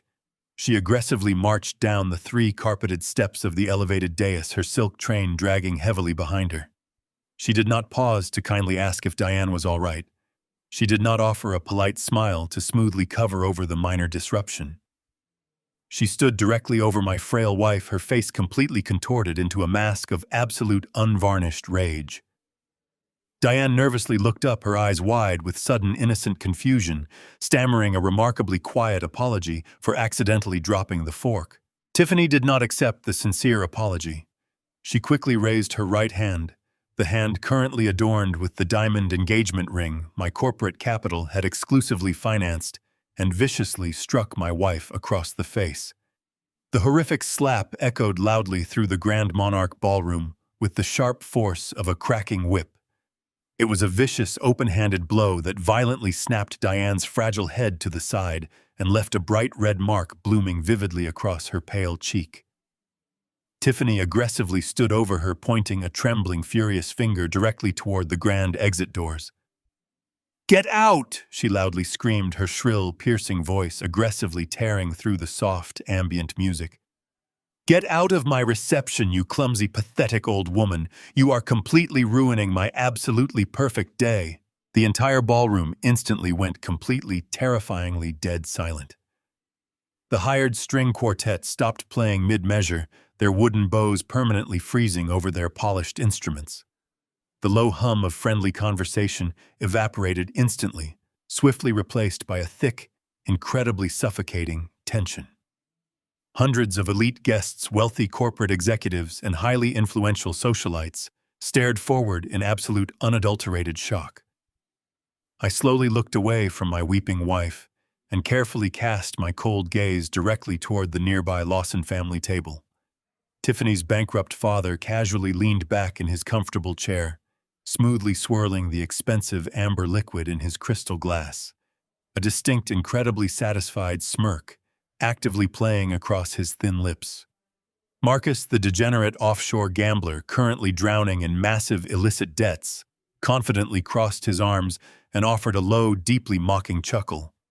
They openly looked at me with absolute, undeniable contempt, fully expecting the frail, out-of-touch old man to pathetically cower in the face of their cruel daughter's extremely public dominance. They foolishly thought I would simply lower my gray head, quietly gather my deeply humiliated wife, and instantly scurry out the back exit door in quiet, completely defeated shame. I slowly turned my calm attention back to the elevated bridal dais. Jason was still comfortably seated at the center of the head table. He had a perfectly clear, completely unobstructed view of his new bride physically assaulting his own recovering mother. I silently waited for the son I had carefully raised to immediately leap from his chair, to bravely intervene to visibly show a single solitary ounce of basic human decency. Instead, Jason calmly picked up his white linen napkin, slowly wiped his mouth, and deliberately turned his head to stare blankly at the far wall on the opposite side of the massive room. He looked away. The disrespect was absolutely complete, total, and completely unforgivable. The final fragment of paternal hope withered and died in that exact moment. I did not yell in anger. I did not raise my voice or create an embarrassing, pathetic scene. I moved forward with the slow, deliberate, and terrifying calm of a dangerous man who held the absolute power of total financial destruction securely in the palm of his hand. I pushed my chair back and stood up.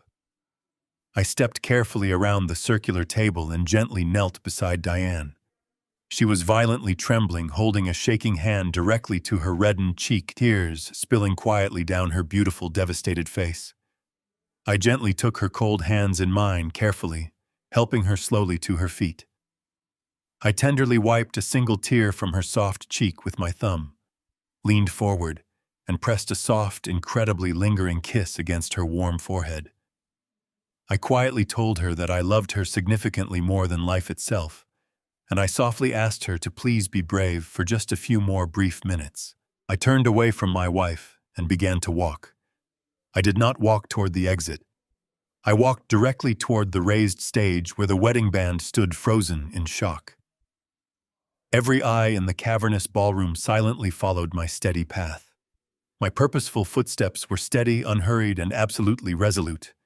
I easily climbed the carpeted stairs and confidently stepped onto the stage. I reached out and calmly pulled the microphone away from the hands of the terrified lead singer.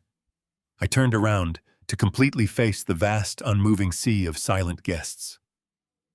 Tiffany stood directly below me, her hands planted firmly on her hips, her chest rapidly heaving with arrogant, ignorant defiance. She aggressively glared up at me, a vicious, deeply mocking sneer, completely twisting her features. "Are you going to cry, old man?" she loudly mocked, her voice carrying clearly through the quiet, tense room. I looked downward at her, and my facial expression completely devoid of any recognizable human emotion. I tapped the microphone twice, the sharp, heavy thuds loudly echoing out of the towering sound system. "No, Tiffany. I am going to present my wedding gift." The microphone felt heavy and cold in my hand. I looked down at Tiffany. Her face was a painted mask of arrogant defiance, her eyes flashing with the cruel triumph of a predator. She was waiting for me to break. She was waiting for the frail, out-of-touch old man to shatter into pieces. Instead, I simply stared through her. I did not yell. I did not raise my voice a single decibel. I spoke with the chilling, absolute calm of a man who had already buried his heart and had absolutely nothing left to lose. I lifted my free hand and snapped my fingers. The sharp, singular sound echoed through the microphone, a definitive crack that severed the tension in the room. Instantly, the massive, towering LED screens flanking the stage suddenly flashed to brilliant life. These were the screens meant to project a romantic slideshow to the gathered guests. For a second, they displayed pure white light. Then the audio from the hidden surveillance feed began to play. The acoustics in the Grand Monarch Ballroom were truly world-class. The sound engineers I had specifically hired for the evening had perfectly calibrated every speaker. Jason's voice boomed across the cavernous space, clear and undeniable. I heard him sighing about the floral vendor, his pathetic weakness amplified for every corporate rival and socialite to hear. Then Tiffany's voice cut through the air, sharp and unyielding. "We cannot wait another 2 years for him to step down," her recorded voice echoed off the crystal chandeliers. "He is already getting suspicious. If he brings in an external auditor before the wedding, we are completely ruined." The ballroom seemed to hold its collective breath. 300 elite guests who had just raised champagne flutes to toast this couple now stood frozen in horrified confusion. The audio continued without mercy. Tiffany's voice clinically detailed the financial embezzlement. She boldly outlined the millions of dollars systematically siphoned from the Caldwell corporate accounts. She explicitly named her own brother Marcus, detailing the massive illicit gambling debts owed to dangerous underground syndicates, and proudly explained how my life's work was actively bleeding dry to cover his criminal obligations. I watched the Lawson family table. Marcus, who just minutes ago had been swirling his amber drink with a mocking smirk, dropped his crystal glass. It shattered against the polished hardwood floor, but nobody looked at him. Every single eye was glued to the towering screens, watching the scrolling digital transcripts that accompanied the pristine audio. Tiffany's father turned a sickly ash-gray color.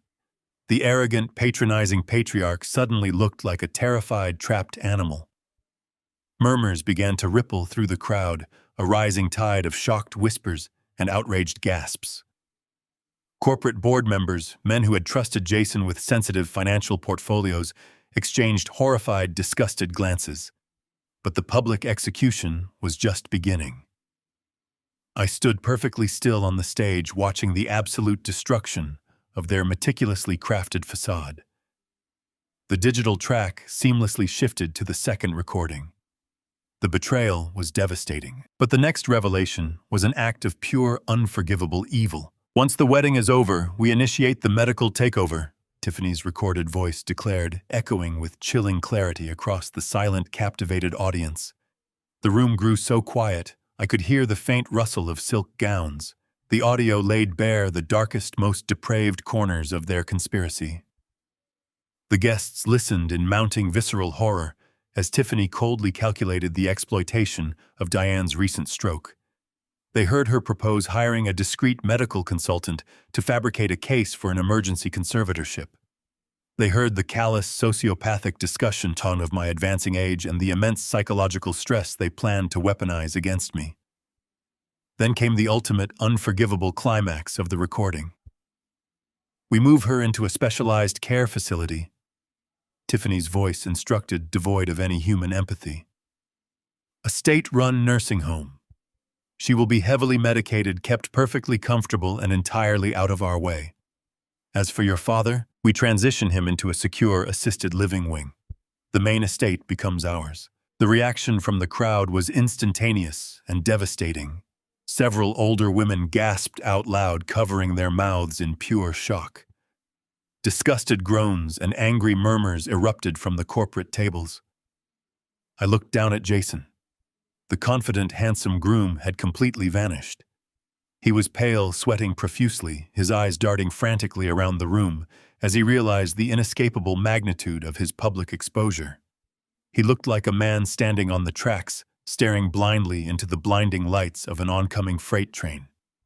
He had built his entire identity on the illusion of the devoted son and the brilliant executive, and I had just detonated that illusion in front of every single person who mattered in his shallow, pathetic world.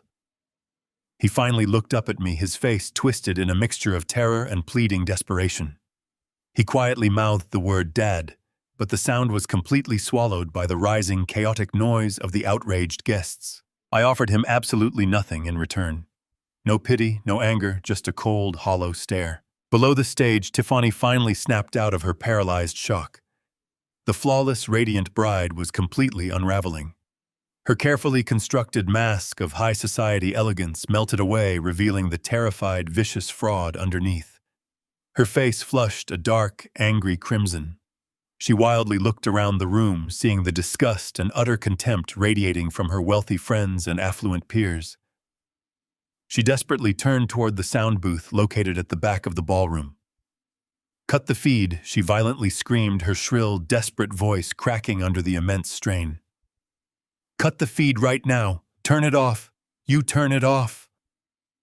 She gathered the heavy silk skirts of her expensive custom gown and began to frantically run toward the technical tables, her high heels slipping on the polished wood floor. She looked entirely deranged, a screaming, desperate phantom trying to outrun the undeniable truth of her own recorded words. Jason suddenly broke from his terrified stupor. He realized that the social and financial walls were rapidly closing in, threatening to crush him completely. He lunged forward, his face contorted in a mask of panic and aggressive rage.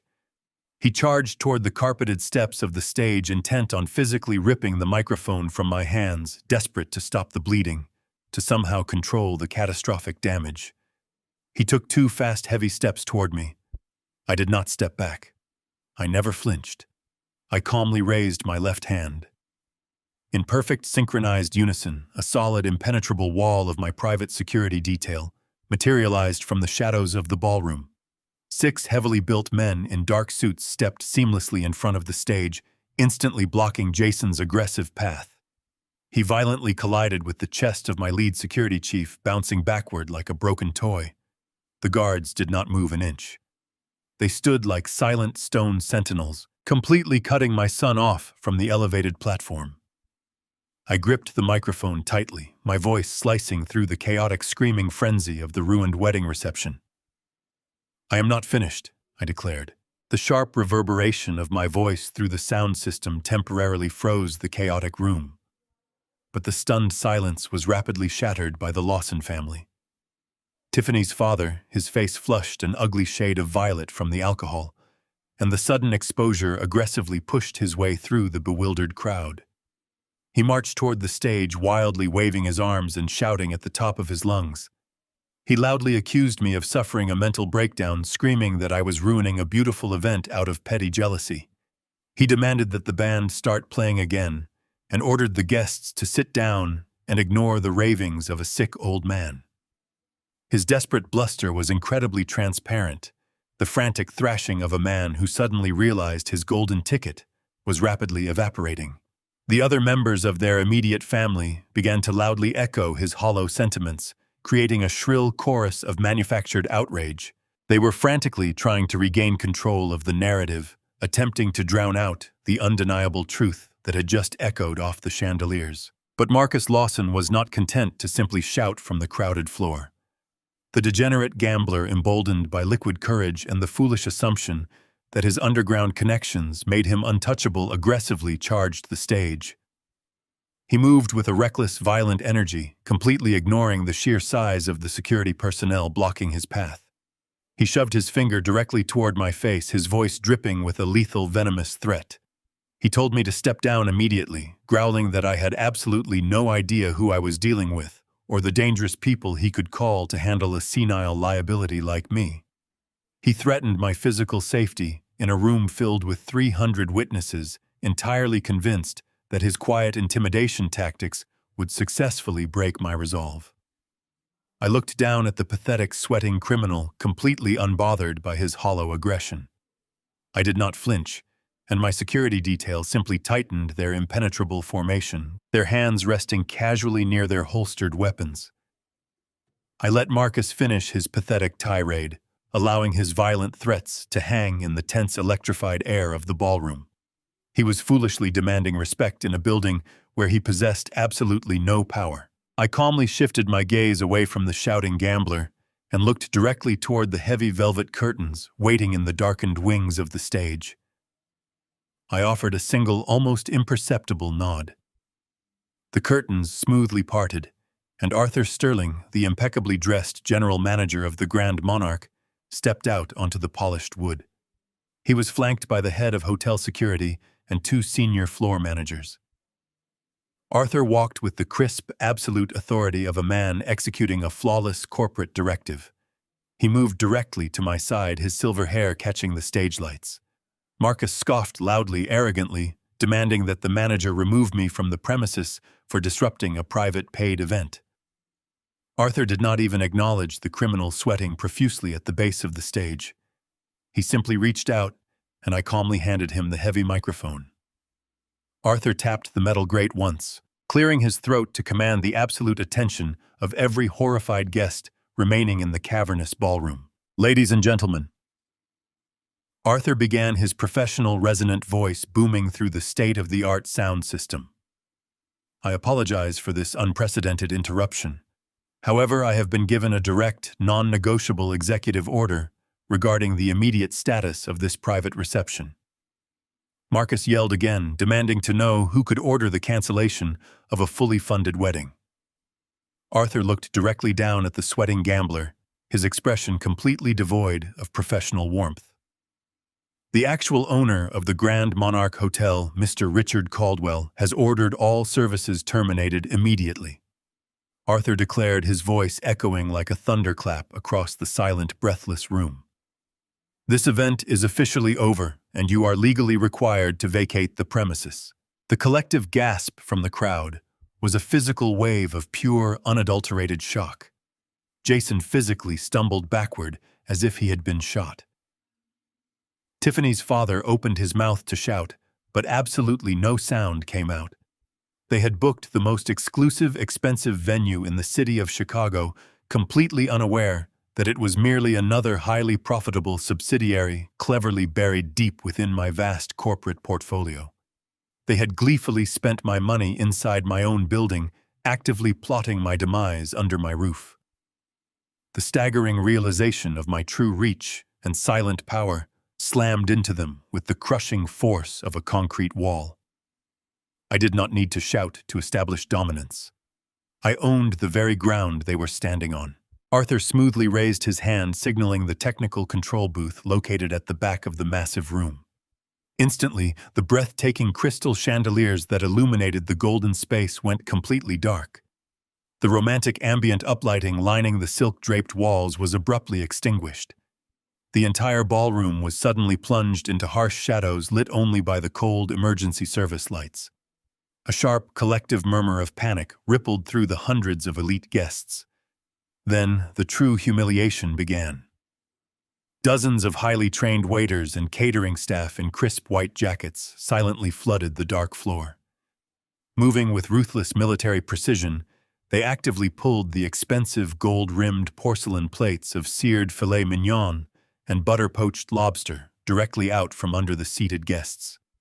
They smoothly snatched the crystal champagne flutes from the polished tables, aggressively clearing the massive venue with shocking speed. The extravagant floral centerpieces were violently swept away.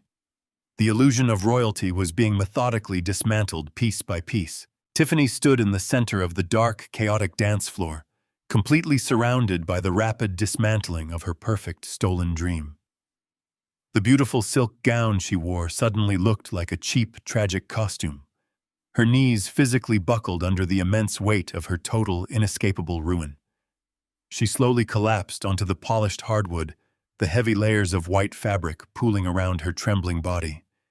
She stared up at the stage, her mouth moving silently, her eyes wide with the devastating reality that she was absolutely nothing.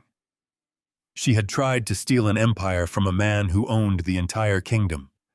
The arrogant sneer was completely gone, replaced by the hollow, empty stare of a predator caught securely in an unbreakable trap.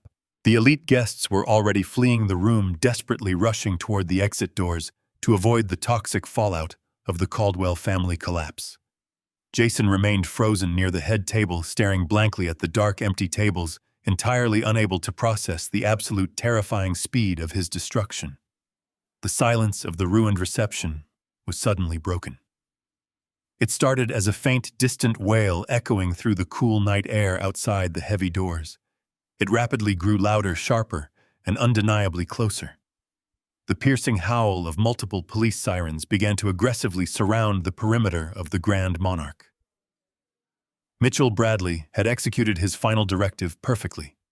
The financial ghost had been stripped of his future, and the authorities were arriving to collect the remnants of his past.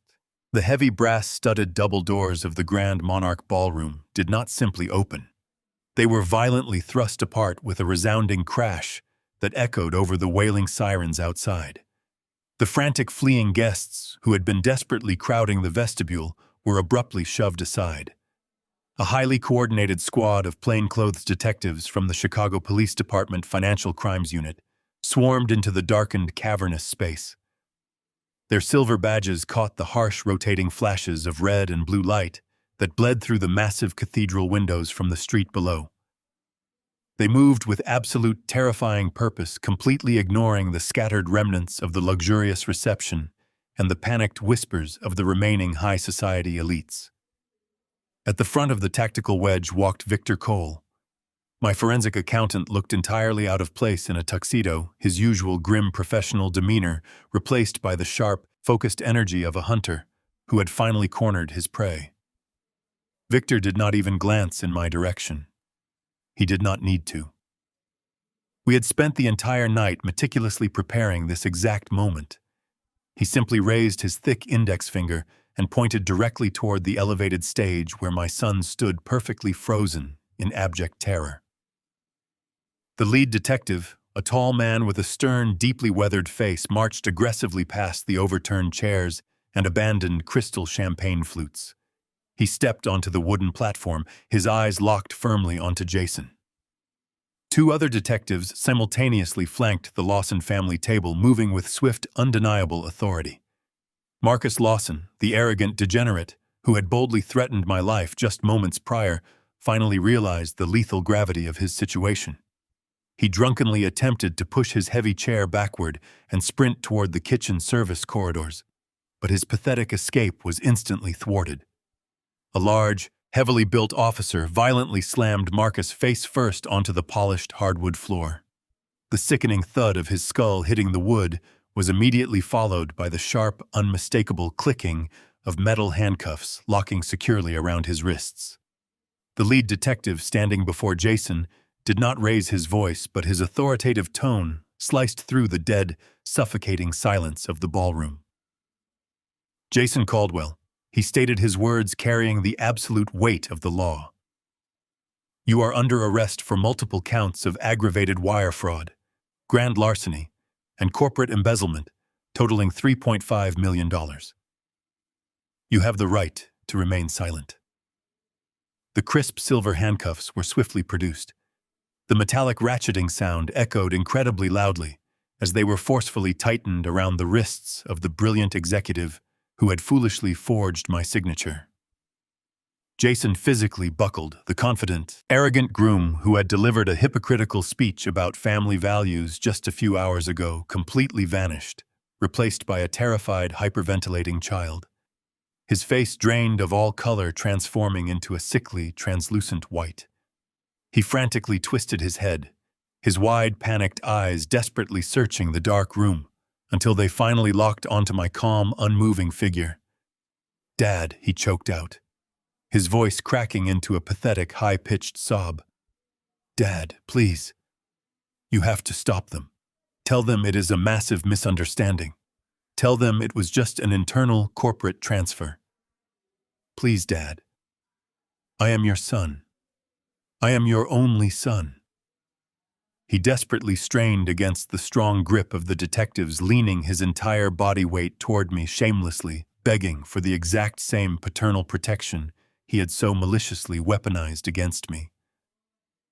I took 2 slow, deliberate steps forward, stopping just inches away from his trembling, tear-streaked face. I looked him dead in the eye, my expression completely devoid of any remaining affection or mercy. I let the heavy, suffocating silence stretch for a moment, ensuring my words would resonate with absolute clarity. "You called me a clueless old man," I said quietly, my voice dropping to a chilling, lethal whisper. "Let us see exactly how clueless I am." Jason's mouth fell open, a silent gasp of total, devastating realization, completely freezing his features. He finally understood the absolute perfection of the trap.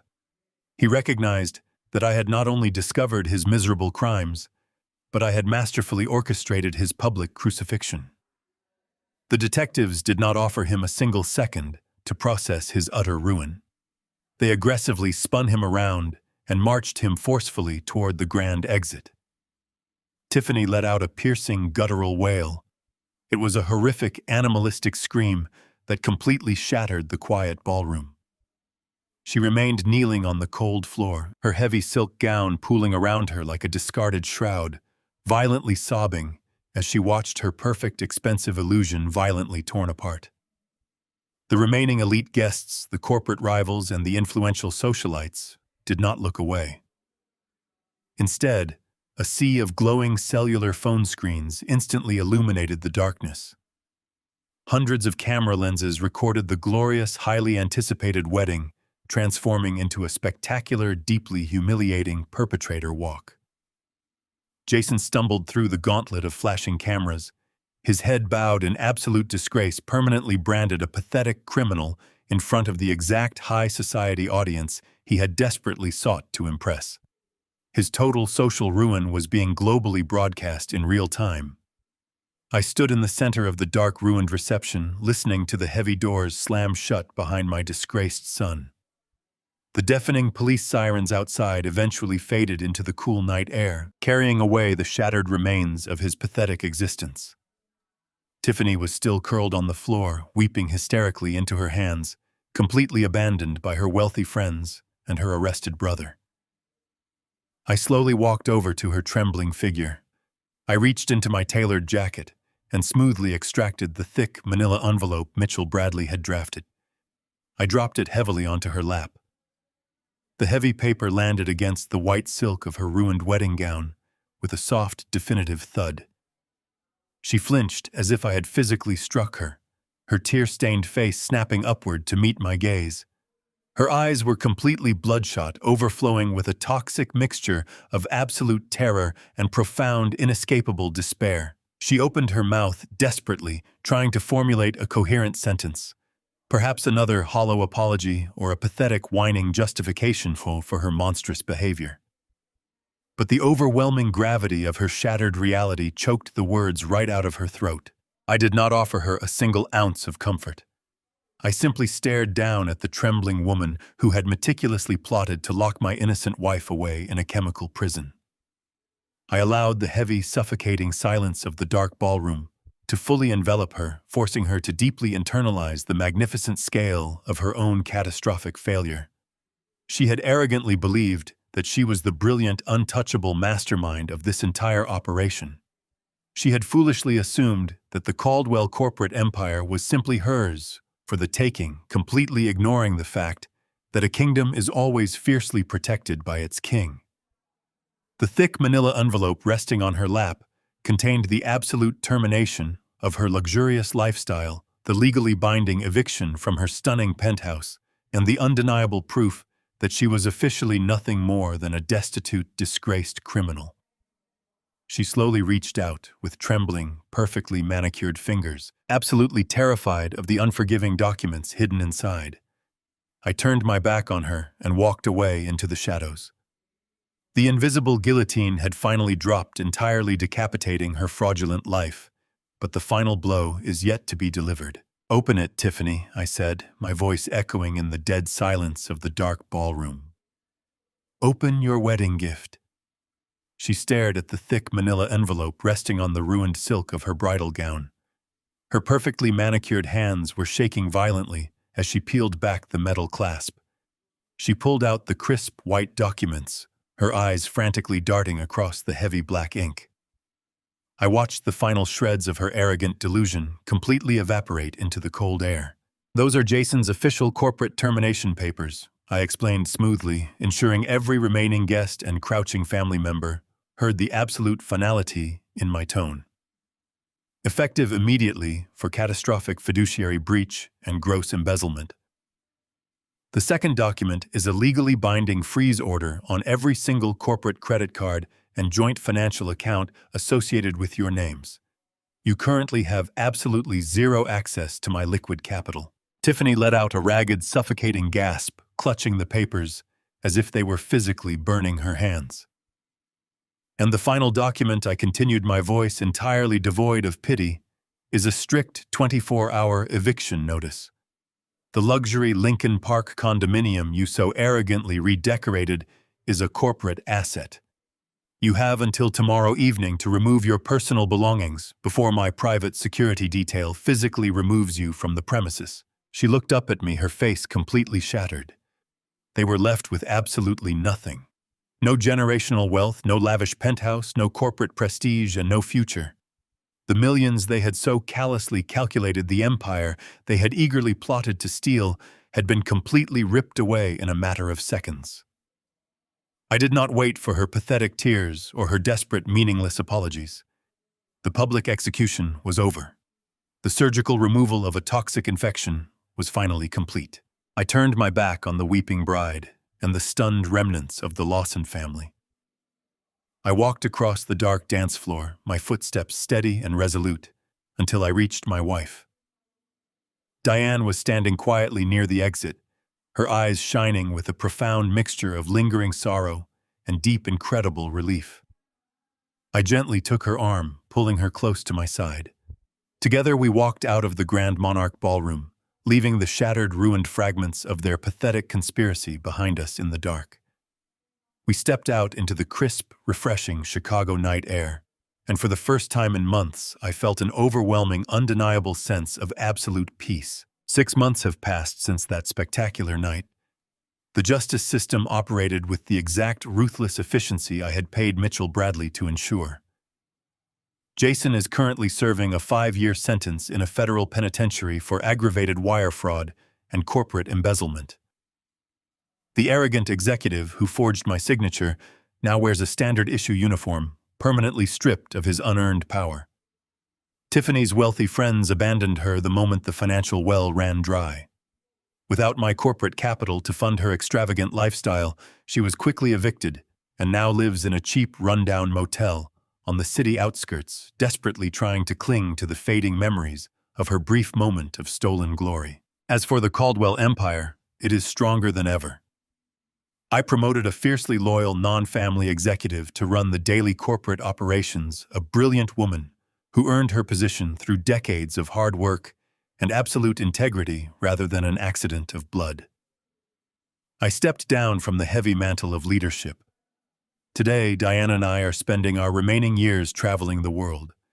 We are currently sitting on a quiet balcony overlooking the beautiful, vibrant Mediterranean Sea, sipping hot coffee and watching the magnificent sunrise. We are completely free from the toxic betrayal that almost destroyed us, finally enjoying the beautiful, untroubled peace we truly spent an entire lifetime working incredibly hard to build and safely secure for our own future. Never mistake a quiet man for a weak one. We spend our lives building empires and providing for our children, hoping our sacrifices will buy their respect and love. But blood does not guarantee loyalty, and titles like son or family are not free passes to commit abuse. When the people you raised look at you and see a bank account or a burden, you owe it to yourself to remind them exactly who built the table they are eating from. True wealth is not money. It is the dignity of walking away from those who do not value you. Have you ever given everything to someone only to be treated like a burden when you stopped being useful? How did you take your power back? Please share your story in the comments below, subscribe to the channel for more powerful life lessons, and remember to always protect your peace.